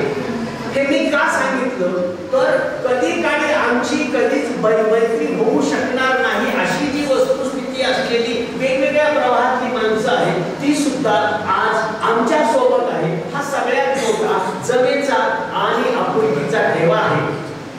नाती ही घडत असतात, वेगवेगळ्या प्रवाहातली माणसं सोबत येत असतात. प्रवाहातली माणसं सोबत जेव्हा राहतात ती जी राहिलेली माणसं जिथे रमतात त्या रमणाऱ्या माणसाचा कळप होतो आणि त्या कळपाचं एक सुंदर असं नात्याचा वटवृक्ष होतो. इथे मात्र आम्ही असायचे छान वटवृक्ष करण्याच्यासाठी जी मेहनत घेतली ती आज फुललेली आहे, वटवृक्ष बहरलेला आहे. त्याच्यावरती अनेक ठिकाणची सगळे पक्षी येऊन बसत आहेत. पुण्याहून तुम्ही येतंय, विदर्भातून तुम्ही येतंय, आमचे पण भाऊ विदर्भातून आले. त्यामुळे झाड हिरवगार आहे, नात्याचं बहरलेलं आहे, त्याला सुगंध आहे नात्याचा. त्याला तो सुगंध महाराष्ट्रापर्यंत दरवळलेला आहे आणि ह्या दरवळलेल्या संपूर्ण वातावरणामध्ये भूमिपुत्राची आभाळ माया ही फुललेली आहे आणि आमच्या कवयीची जात्यावरची बोली इथे सगळ्यांच्या ओठावर विसावलेली आहे. हीच कवयीची आणि कवयीला मनपूर्वक आपण तिची स्मृती व्यक्त करून तिला आठवण करून तिची आठवण करून तिला हे पुस्तक भूमिपुत्रांनी जे समर्पित केलंय ते नम्रपणे मी प्रकाशित झाले असं व्यक्त करून कवयीला मनापासून अभिवादन करतो. धन्यवाद. सिर्फ हंगामा खड़ा करना मेरा मकसद नहीं, सारी कोशिश है कि सूरत बदलनी चाहिए. मेरे सीने में नहीं तो तेरे सीने में सही वो कहीं भी आग लेकिन आग जलनी चाहिए, आग लेकिन आग जलनी चाहिए. आज जे काय समाजाचे भली विस्कटलेले जे अस्वस्थ करणारे चित्र आहे त्यांनी त्याच्यावरही असं ओढलेलं आहे आणि खऱ्याकडे प्रेम, जिव्हाळा, माया, आपुलकी आणि मायेचा ओलावा अशी सिंचन करणारे लोक इथं आलेले आहेत. याच्याविषयी त्यांनी खऱ्या अर्थाने आनंद व्यक्त केलेला आहे. जसं दिव्याने दिवा लावत गेला की दिव्याची सुंदर दीपमाळ तयार होते, फुलांनी फुलं जोडत गेलं की फुलांचा सुंदर माळ तयार होते, तसेच माणसाला माणूस जोडत गेलं की माणुसकीचं एक सुंदर विश्व तयार होतं. आज तद्वतच अण्णा तुमच्या खऱ्या अर्थाने वैचारिक प्रेरणेनं हे माणुसकीचं सुंदर तुम्ही खऱ्या अर्थाने विलोभनीय विश्व तयार केलं आहे. मनस्वी धन्यवाद. या पुस्तक प्रकाशन सोहळ्याचा आभार न मानता नको आता अनिमुंडे सर आदरणीय कवी संमेलन होऊ घातलेले गाठचा वेळ झालेला आहे. या कवी संमेलनानंतर आभार प्रदर्शनाचा आभार होईल. आता आम्ही बरोबरच मी कवी संमेलनाचा श्रीगणेशा करतोय, इथं सुरुवात करतोय. मी आलेल्या सर्वच कवींचं या कार्यक्रमानिमित्त मनस्वी मनपूर्वक हृदयपूर्वक हार्दिक स्वागत करतो. यामध्ये खऱ्या अर्थाने रमेशजी कोर्डेकर सर आलेले आहेत, के.व्ही. सर्वदे सर आलेले आहेत, दिनकर सर आलेले आहेत, त्याचबरोबर सुप्रसिद्ध गझलकार शेखरजी गिरी सर आलेले आहेत, विठ्ठल सर आलेले आहेत.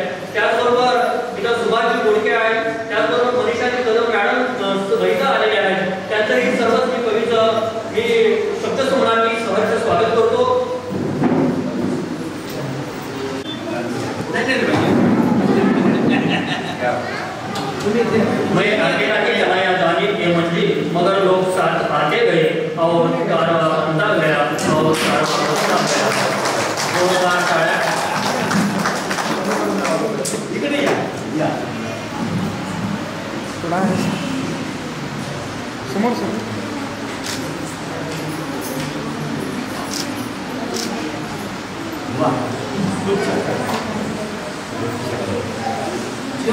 सहर्ष स्वागत करतोय आणि कवी संमेलनाला सुरुवात करण्यापूर्वी मी गिरीसर वागंदारांची मला इथं खऱ्या अर्थाने कविता ठेवायची वाटते। मानसा इथे मी तुझे गीत गावे असे गीत गावे तुझे गीत वावे मानसा इथे मी तुझे गीत गावे असे गीत गावे तुझे गीत गावे असे तुझे माझे नाते गडावे असे तुझे माझे नाते गडावे तुझे दुःख सारे गळूनी पडावे तुझे दुःख सारे गळूनी पडावे एकाने हसावे लाखाने रडावे एकाने हसावे लाखाने रडावे असे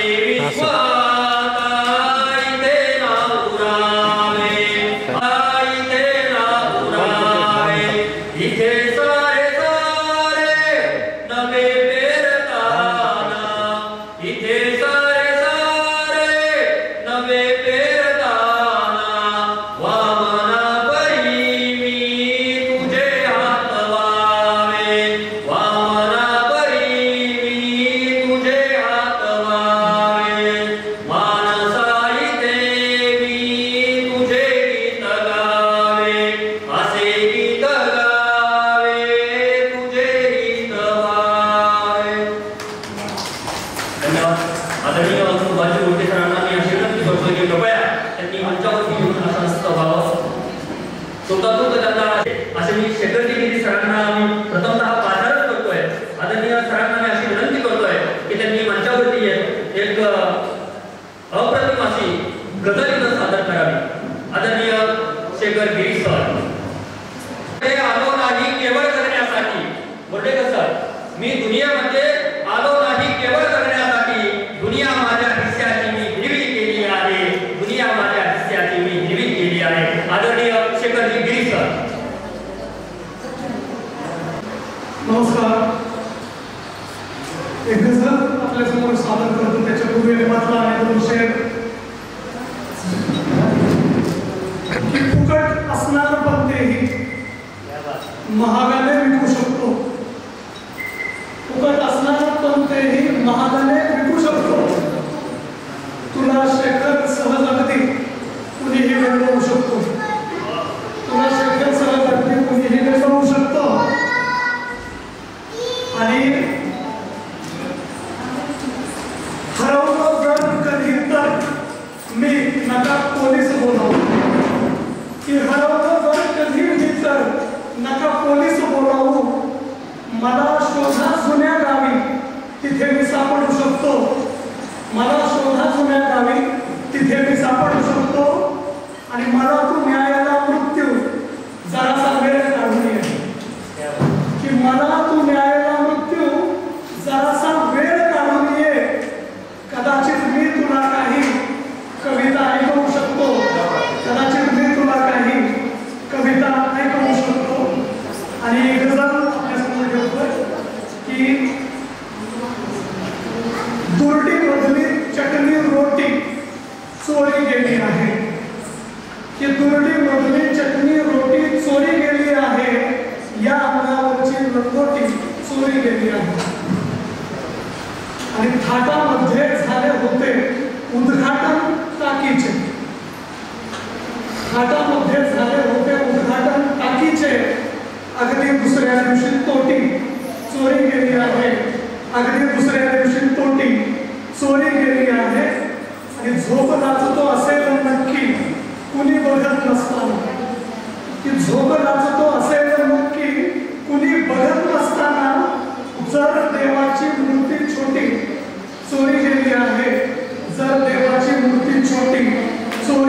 गेली आहे आणि असे बघा की पदर हरवला आई जातो जीन्स टॉप आल्यावर, की पदर हरवला आई जातो जीन्स टॉप आल्यावर, साडी सोबत भरली ओटी चोरी गेली आहे, साडी सोबत भरली ओटी चोरी गेली आहे. आणि शेवटचा शेर आहे की नकोच शेखर तांडव इतका झाल्या गोष्टीवरती, की नकोच शेखर तांडव इतका झाल्या गोष्टीवरती, तुझी प्रतिष्ठा ही खोटी चोरी गेली आहे, तुझी प्रतिष्ठा ही खोटी चोरी गेली आहे.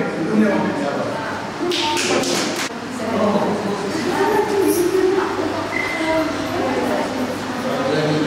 अप्रतिम सर, आदरणीय शेखर गिरी सर. झाले होतही बहु परी या हा. खरंच गझलगिरीमध्ये उभ्या महाराष्ट्रामध्ये गझल काय असते ते तळागाळापर्यंत त्यांनी पोहोचवण्याचा पाया छत्र मानून त्यांनी काम केलेलं आहे. उभ्या महाराष्ट्रामध्ये गझलगिरीमध्ये त्यांची एक वेगळी मुद्रा आणि छाप उमटलेली आहे. सर्वप्रथम मी दिलगिरी व्यक्त करतो की आपल्या व्यासपीठावरील जिजाऊंची लेख, सावित्रीची लेख, संध्याकाळी कोल्हे मॅडम यांचंही मी पुनस्वी खऱ्या अर्थाने स्वागतित करतो आणि त्यांना तुमचा पाचारण करतोय की आदरणीय मॅडम यांनी व्यासपीठावरती आपली अप्रतिम अशी कविता सादर करावी.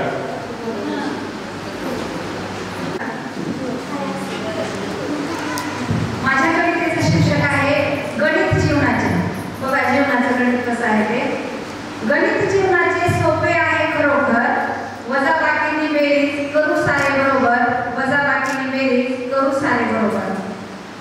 कोणासवे माणसांचे गुण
समाजकार्य समाजात चालतं घरात नाही असा सूर माझ्यापर्यंत आलेला नाही आणि येणार नाही अशी अपेक्षा करते.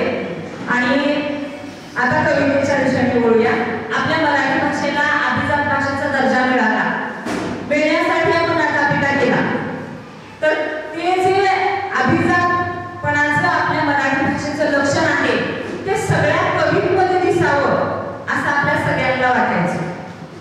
आणि त्याच्या माध्यमातून या कवींचं संमेलन, या कवींची मेळावे व्हायला सुरुवात झाली आणि त्याच्यातून मग हे कवी निर्माण व्हायला सुरुवात झाली. तर या कविता आणि या कवी मंडळी आपल्या सर्वांना सुचणारा जो कवितेचा ओघ आहे तो मला वाटतं प्रतिभाच्या पुण्यावर स्वार आहे. आणि आपल्याला सुचणारी जी कविता आहे ती आपल्यामध्ये असणारी प्रतिभा आहे. तर ती प्रतिभा आपल्यापर्यंत कशी येते त्याच्यासाठी मी एक छोटीशी कविता केलेली आहे. ती कविता माझी 5-6 वर्षापूर्वीची आहे. आपल्याकडं जे अखिल भारतीय साहित्य संमेलन झालं त्या साहित्य संमेलनामध्ये मी सादर केली होती आणि ती सादर करण्यामागचं माझी अपेक्षा होती की कवी निर्माण झाले पाहिजे आणि त्याचबरोबर त्या कवीला आवश्यक असणारा वाचक वर्ग निर्माण झाला पाहिजे. ती कविता कशी आहे बघा. कवितेचा शीर्षक आहे छेडिता शब्दाक्षरे. छेडिता शब्दाक्षरे.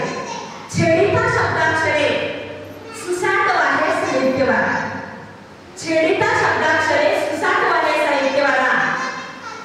प्रतिभेचा आविष्कार होईल कल्पनेचा पाहतो जरा. प्रतिभेचा आविष्कार होईल कल्पनेचा पाहतो जरा.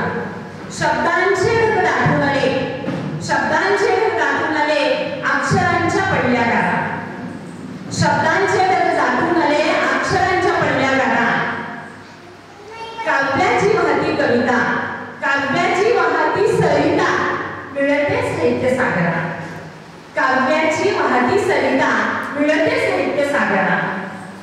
जुळता सुरांचे सूर शब्दांची, जुळता सुरांचे सूर शब्दांशी होते मधुरही रसाळवाण. मग अशी एका मुलीने बिना पेटीमधून आपली कविता सादर केली, एक स्वागत गीत सादर केलं. बघा, अनामिकेची कसरत होता, अनामिकेची कसरत होता बिना पेटीतून उमटती गाणी. म्हणजे हा सुद्धा कवितेचाच आविष्कार आहे.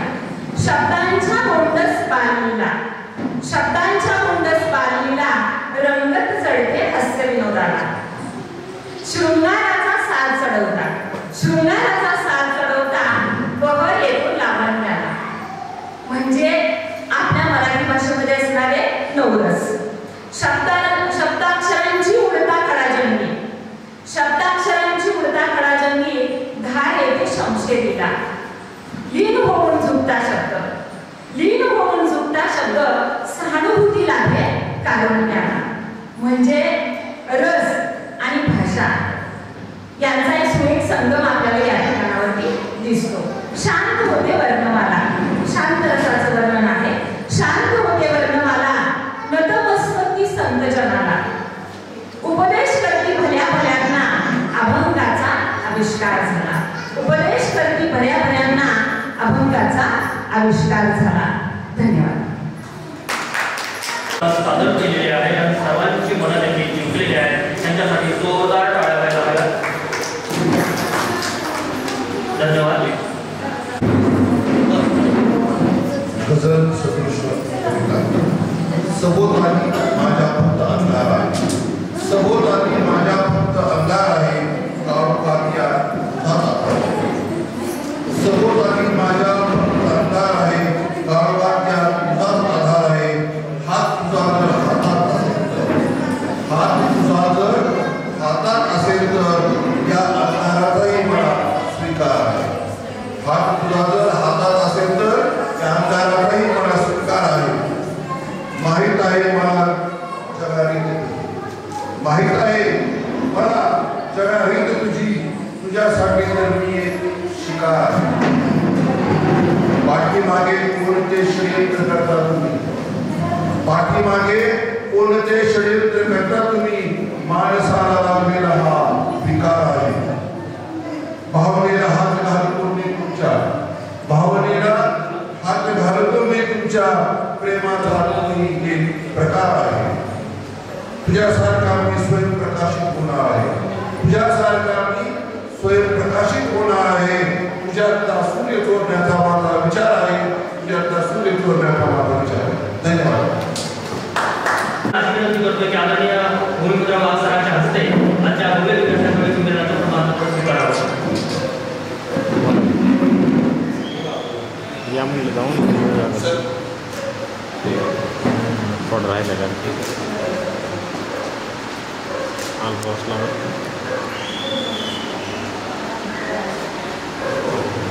यानंतर दिलीपजी मोरे सर यांना मी अशी विनंती करतोय त्यांनी मंचावरती आपली कविता सादर करायची. हो दिलीपजी मोरे सर. महिला दिनानिमित्त मी केलेली कविता दैनिक संघर्ष 2024ला या वर्तमानपत्रामध्ये प्रकाशित झालेली आहे. कवितेचे नाव आहे जागतिक महिला दिन. जागृत झाली माय माता, जागृत झाली माय माता, ज्ञानाचे अमृत पिऊन आता. जागृत झाली माय माता, ज्ञानाचे अमृत पिऊन आता. कर्मठवाद्यांनी आपला केली होती माय माता, कर्मठवाद्यांनी आपला केली होती माय माता. पारतंत्र्याच्या देऊन भाता, पारतंत्र्याच्या देऊन भाता. दुःखाचे असंख्य चटके झेलून आता, शिक्षण रूपी वाघिणीचे दूध पिता. दुःखाचे असंख्य चटके झेलून आता, शिक्षण रूपी वाघिणीचे दूध पिता. जागृत झाली सावित्री माता, जागृत झाली सावित्री माता. अभंग अखंड पेरण्या शिक्षण खाता, अभंग अखंड पेरण्या शिक्षण खाता.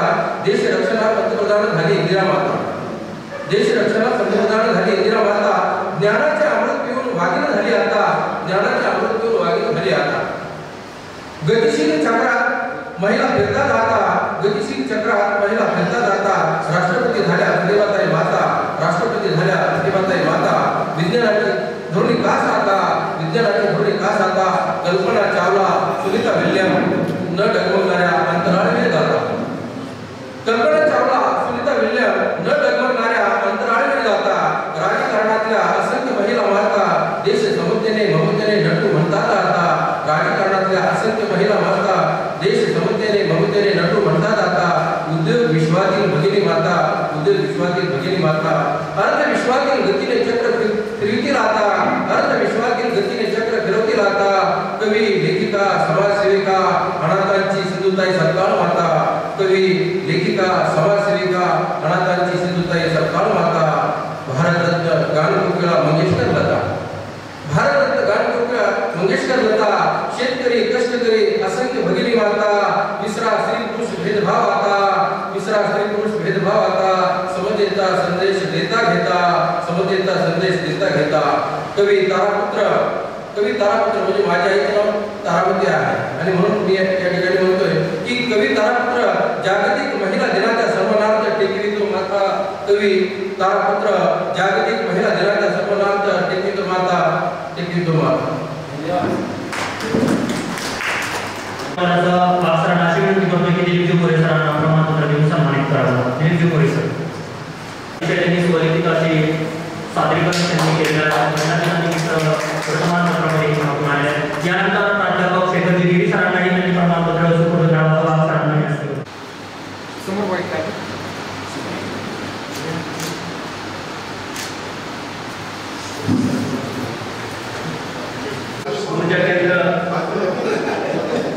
ज्यांनी खऱ्या अर्थाने विपरीत परिस्थिती सुद्धा मध्ये एक जगण्याचं बळ दिलं,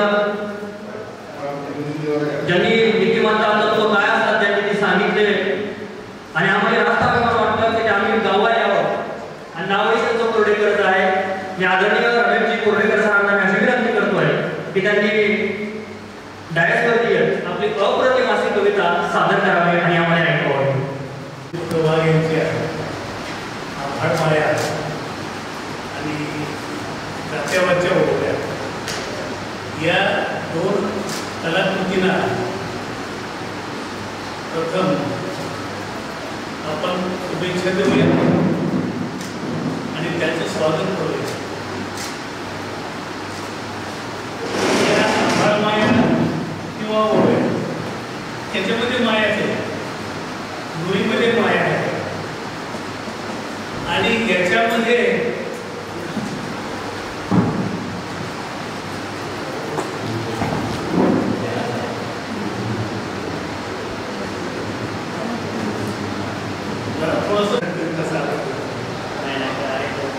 कारण का ओव्यामधलीच एक माय मी तुमच्या समोर ओव्यामधली माय उभ्या आयुष्याची कथा माये डोळ्याने वाचते उभ्या आयुष्याची कथा माये डोळ्याने वाचते टाके घेता वाकडीला सुय काळाचा टोचते टाके घेता वाकडीला सुय काळाचा टोचते दिसत तापला काळजाची होते नाही दिसत तापला काळजाची होते नाही दोन येळच्या दासाला माये खावे खाई काही दोन येळच्या दासाला माये खावे खाई रोज दिवं लागणीला चुलं धुरानं धुपते रोज दिवं लागणीला चुलं धुरानं धुपते हात पोटात घालून माये उपाशी झोपते हात पोटात घालून माये उपाशी झोपते. यानंतर रेखाताई गुंजकर मॅडमांना मी अशी विनंती करतोय की त्यांनी संस्कार पीठामध्ये छत्रपती शिवाजी महाराज नमस्कार. छत्रपती शिवाजी महाराज नमस्कार. नाही सॉरी मला करता येत नाही. मुजरा करायला वाक्य आहे तर पडते माझ्यावर नजरा. ऐकताना थोडं खटके वाटे ह्या राज्यात चालले तरी काय पण दुर्दैवाने इथे नाही सुरक्षित कोणाची बहीण आणि कोणाची माय. आपल्याच मातीत चालताना स्वतःची माती होताना पाहावं लागतं. एकटा आला तर लढता येईल पण झुंडी पुढे नमावंच लागतं. साले उपभोग तर घेतातच नंतर जीवानिशी मारतात. शिक्षा व्हायची ना फक्त पॅन्डल मारीत चालतात. अत्याचार होतो 10 मिनिटात नंतर 10 वर्ष न्यायाची वाट पाहावं लागतं. न्यायाच्या प्रत्येक टप्प्यावर पुन्हा तेच सांगावं लागतं. शिवराज्याचे फक्त धडे वाचले आम्ही. त्यातून धडे तर आम्ही घेतलाच नाही. शिवशाहीचा विचार चांगला पण लोकशाहीला तो वेल्लाच नाही. वाईट वाटतं महाराज. अहो पण नुसतंच वाईट वाटतं. पेपरमधल्या बातम्या वाचून फक्त डोळ्यामध्ये पाणी ताटतं. महाराज आज तुमचा अवतार आम्हा बायकांना हवाय. जिथल्या तिथे व्यवस्था करणारा असा शासक हवाय. आम्हाला असा शासक हवा. आमचे मार्गदर्शक के.व्ही. सर्वदे सर यांना मी अशी विनंती करतोय की त्यांनी मंचावरती आपली स्वतःची लिखित अशी अप्रतिम कविता सादर करावी. सर्वदे सर जोरदार. कुंकू जाऊन किती आली टिकली तर टिकलीला येतं एक चालत करून माझी एक कविता सादर करतो. कवितेचं नाव आहे डॉक्टर गोरोबाचा दवाखाना.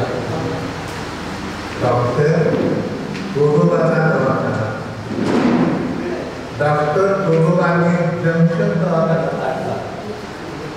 डॉक्टर गोरोबानं जंक्शन दवाखाना काढला. पाठी लावून तो बघा स्वतःशी नटला. पाठी लावून तो बघा स्वतःशी नटला. पावसाळी तिथी त्याने मुद्दामच घेतली. पावसाळी स्थिती त्याने मुद्दामच घेतली. जंगलातील प्राणी सारे रोयाने घेतले. पावसाळी स्थिती त्याने मुद्दामच घेतली. जंगलातील प्राणी सारे रोगाने घेतले. लाडगे भाऊनी जवळच औषधी दुकान मांडलं. लाडगे भाऊनं जवळच औषधी दुकान मांडलं. डॉक्टरांनी या पोलीस संधान साधलं. डॉक्टरांनी या पोलीस संधान साधलं. रोग्यांची ताकदी अशी ओळख रोग्यांची ताकदी अशी ओळख खाण्यालाही मिळणार डॉक्टरांना वेळ. खाण्यालाही मिळणार डॉक्टरांना वेळ. स्टेथोस्कोप लावून केली तपासणी सुरू. स्टेथोस्कोप लावून केली तपासणी सुरू. पाण्याचे इंजेक्शन लागले सुईमध्ये बघून. पाण्याचे इंजेक्शन लागले सुईमध्ये बघून. दोन इंजेक्शनानं वाघाने घेतली तळी. दोन इंजेक्शनांनी वाघाने घेतली तळी. पाहून आपला तिचा भरली असलेला बोली. पाहून तिचा आकडा भरली असलेला बोली. बघून सारे हे डोळे पांढरे हालमुनी केले. बघून सारे हे डोळे पांढरे हालमुनी केले. तपासणी आणि सध्याचे फक्त दर आकारले. तपासणी आणि सध्याचे फक्त दर आकारले. एवढे करूनही रोग्यांना मग गुण काही आला नाही. एवढे करूनही रोग्यांना मग गुण काही नाही आला. रोग्यांचा डॉक्टर तुम्ही बंदोबस्त कसा नाही केला. रोग्यांचा डॉक्टर तुम्ही बंदोबस्त कसा नाही केला. एक दोनदा आल्याने गुण कसा येईल कळून. एक दोनदा आल्याने गुण कसा येईल कळून. रोज भेटाल तेव्हा रोग जाईल कसा पळून. रोज भेटल्याने रोग जाईल कसा पळून. गोलोबाने वेचून जुळून खाल्ले रोग्यांना खूप. गोलोबाने वेचून जुळून खाल्ले रोग्यांना खूप. लांडगे भाऊकडून वर लाटले कमिशनचे नाजूक. लांडगे भाऊंनी वर लाटले कमिशनचे साधू. त्या दुधामुळे लांडगे भाऊ झाला बदल. मन मांडील तशा दुधा वाट लावून प्राण्याची गोलोबाई बदली तण. वाट लावून प्राण्याची गोलोबाई बदली तण. गोलोबाई बदली तण. गोलोबाई बदली तण. हा गोलोबाचा वार्ता. आदरणीय नंतर सुभाष गोडकेचा शब्द या ठिकाणी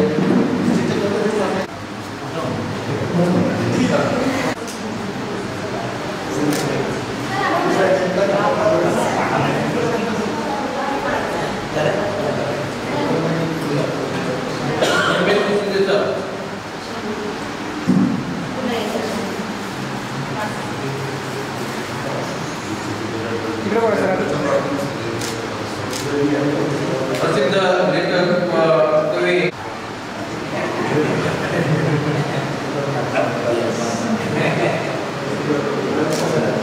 ज्यांनी आज कार्यक्रमाचे सूत्रसंचालनाची धुरा सांभाळली असे आमचे कवी महादेव कपाट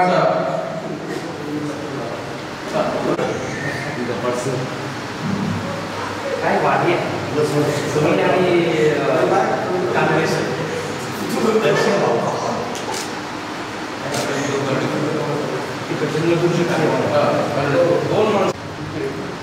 एका अनवट वयामध्ये कधीतरी 80ला वगैरे केलेली कविता काही मला वाचून दाखवायची नव्हती. तिला पण सोडता येत नव्हतं. त्यामुळं ती केली, मनात ठेवली आणि एकेदिवशी काय त्याची मला आठवण आली. सांगतो तू अनावेश सूर. तू अनावेश सूर मी अनावेश शब्द. तू अनावेश सूर मी अनावेश शब्द. त्यांची भावी प्रेमी ओठावर केला. तू अनावेश सूर मी अनावेश शब्द. त्यांची भाविक प्रेम गीतं पोटावर रेंगाळतात. त्यात असावा भावनांचा पसारा, त्यात असावा भावनांचा पसारा, अंतरात्म्याची वासनाही गोड असावी. त्यात असावा भावनांचा पसारा, अंतरात्म्याची वासनाही गोड असावी. तुझ्या सुरात शब्द मिसळून मी त्याचं मध्य करेन. तुझ्या सुरात शब्द मिसळून मी त्याचं मध्य करेन. दोघं मिळून भाषण करू गीतांची रास रचू. दोघं मिळून भाषण करू गीतांची रास रचू. एक दिवस असा येईल, एक दिवस असा येईल सारे प्रेमित गाणे गातील. एक दिवस असा येईल सारे प्रेमित गाणे गातील. गाऊन गाऊन उठून जाईल तेव्हा तुझे सूर गायला, तेव्हा तुझे सूर नसतील, शब्दही माझे नसतील. तेव्हा फक्त गीते असतील तुझ्या सुरांची आणि माझ्या शब्दांची. आजच्या त्याच्यावरची ओव्या आणि आम्हाला माझ्या पुस्तकात कशाच्या निमित्ताने त्या ठिकाणी प्रोफेसर मला ॲक्च्युली मी कॉलेज असताना काही कविता लिहिल्या होत्या आणि त्या मला त्या संघाचं अध्यक्ष परिसंघाच्या निमित्तानं त्या आठवल्या. विदर्भामध्ये शेतकऱ्याची आत्महत्या भरपूर आहे आणि शेतकऱ्याच्या आत्महत्यावर शेतकऱ्याची काय परिस्थिती होती त्याचं निवेदन आली तर काय परिस्थिती होते या विषयावर आंब्याची सावली चिचावर गेली, आंब्याची सावली चिचावर गेली, मोठी झाल्यावर बापानं असंच वयाची गेली. मोठी झाल्यावर बापानं असंच वयाची गेली. झाली पोरगी जवान नाही पळे त्याले चैन, एका भाकरीची भूक भाऊ पोरावर आली. एका भाकरीची भूक भाऊ पोरावर आली. कर्ज काढून रक्कम उभी त्यानं केली. मोठी झाल्यावर बापानं असंच वयाची केली. आंब्याची सावली चिचावर गेली, मोठी झाल्यावर बापानं असंच वयाची गेली. जोमा भरला दरबार जसा भरला बाजार, मने पोरीने बलाव तिचा गंडी लाव. आमच्या इकडे बात धुंद्याची पद्धत आहे, आता कमी झाली तर त्यावेळेस 5-6 वर्षांनी होती तेव्हाची रचना आहे. झाली पोरगी जवान नाही पळे त्याले चैन, एका भाकरीची भूक भाऊ पोरावर आली. आता शेवटच्या काळामध्ये चांगलं उदाहरण दिलं आहे. भर हिरव्या मांडवात समजा वेगळं घडलं, वेगळं दागिनं चढलं मग अक्षिदा पडल्या. हात जोडून रे त्यानं विनंती हो केली. मुलगी झाल्यावर बापानं असं जवायाची केली. आंब्याची सावली जशी चिचावर गेली, मुलगी झाल्यावर बापानं असं जवायाची केली. मुलगी झाल्यावर बापानं असं जवायाची केली. खऱ्या तऱ्यात समजले खूप छान असं गीत संगीत आली आणि मला आठवते की दातावरच्या उभ्या जेव्हा लहान होतो तेव्हा माझी आई कामाला जायची आणि माझी आई जात्या बसायची आणि मी पाण्यात झोपायचो. जात्यावर म्हणता उभ्या म्हणता झोपून जायचं. आज मुंबईत द्यायला लागते मुलांना जात्यावर झोपायचा. आमच्या ग्रुपमध्ये जरी तिथं मराठी मिळून असेल त्यांच्या विचाराचा ओलावा हा विदर्भामध्ये सुद्धा भरपूर आहे. कारण त्यांचे जेव्हा ते फेसबुकवर सोशल मीडियावर टाकते त्याचं पुढं ढकलण्याचं काम आम्ही करतो विदर्भामध्ये. आणि हा विचार आज डीजेचा जमाना आहे आणि डीजेच्या जमान्यामध्ये भरून हे जे काम आहे ते काम आहे वाटते शेवटची पिढी आहे आता असं काम करणार आहे. त्यानंतर एक विसरणार नाही. थँक्यू.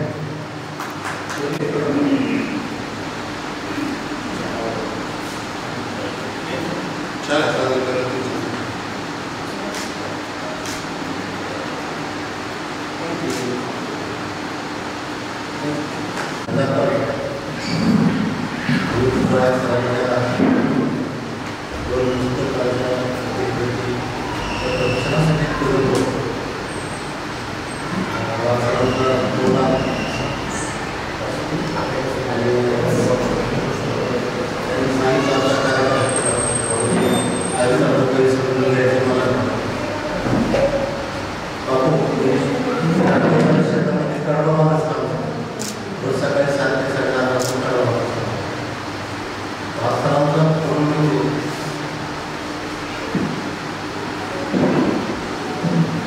पेटत्या दिव्याला परत पेटतो पेटलेल्या दिव्याला परत पेटतो असा तिथं फोन आणि ग्रामीण भाषेतले कवी साहित्यकार त्यांच्याकडून पुस्तक करण्याच्या कवी समीर नाही म्हणल्यानंतर येड्या वार्ता वार्ता थोडासा विचार केला कवी नाही ह्या ग्रंथच्या सांगितले त्यांच्या सभेमध्ये जाऊन सहज पावसाळ्याच्या म्हणून येडी वार्ता वार्ता आठवते त्या शब्दबद्ध करण्याच्या नादात दुपारच्या कार्यक्रमाला येतात शब्दबद्ध कडव्याची पिढी शीर्षक आहे कडव्याची पिढी हायब्रिड पिवळी बाजरी ज्वारी पिष्टमय धान्याच्या पिठाची भाकरी जीवन जगण्यासाठी आयले भाकरी खाण्यासाठी करतोय शेतीची चाकरी राबराबली शेती पिकवतो शेतकरी जीवन जगण्यासाठी आयले भाकरी वसंत ऋतूमधला रताळलेला पळस काढणी कुंडी करून झटकला आळस जीवन जगण्यासाठी आयले भाकरी जनावरांच्या कडव्याची जुळवाजुळव एकत्र केलेली चिपाडे निष्कटलेल्या चिपाडांची पुन्हा जुळव जीवन जगण्याची आयले झळायांच्या झुळकी सरसरतो पाचोळा सापांच्या धसकीने जीव होतो पापड जीवन जगण्यासाठी आयले केडी बांधण्यासाठी 2 चिपाडे एकवटतात बळ एकीचे बळ मिळण्यासाठी दोघेच काढतात तीळ आताडी पिवळल्यावर चिपाडाचा झाला आळा म्हणून तर झाली कडव्याची पेढी जीवन जगण्यासाठी आयले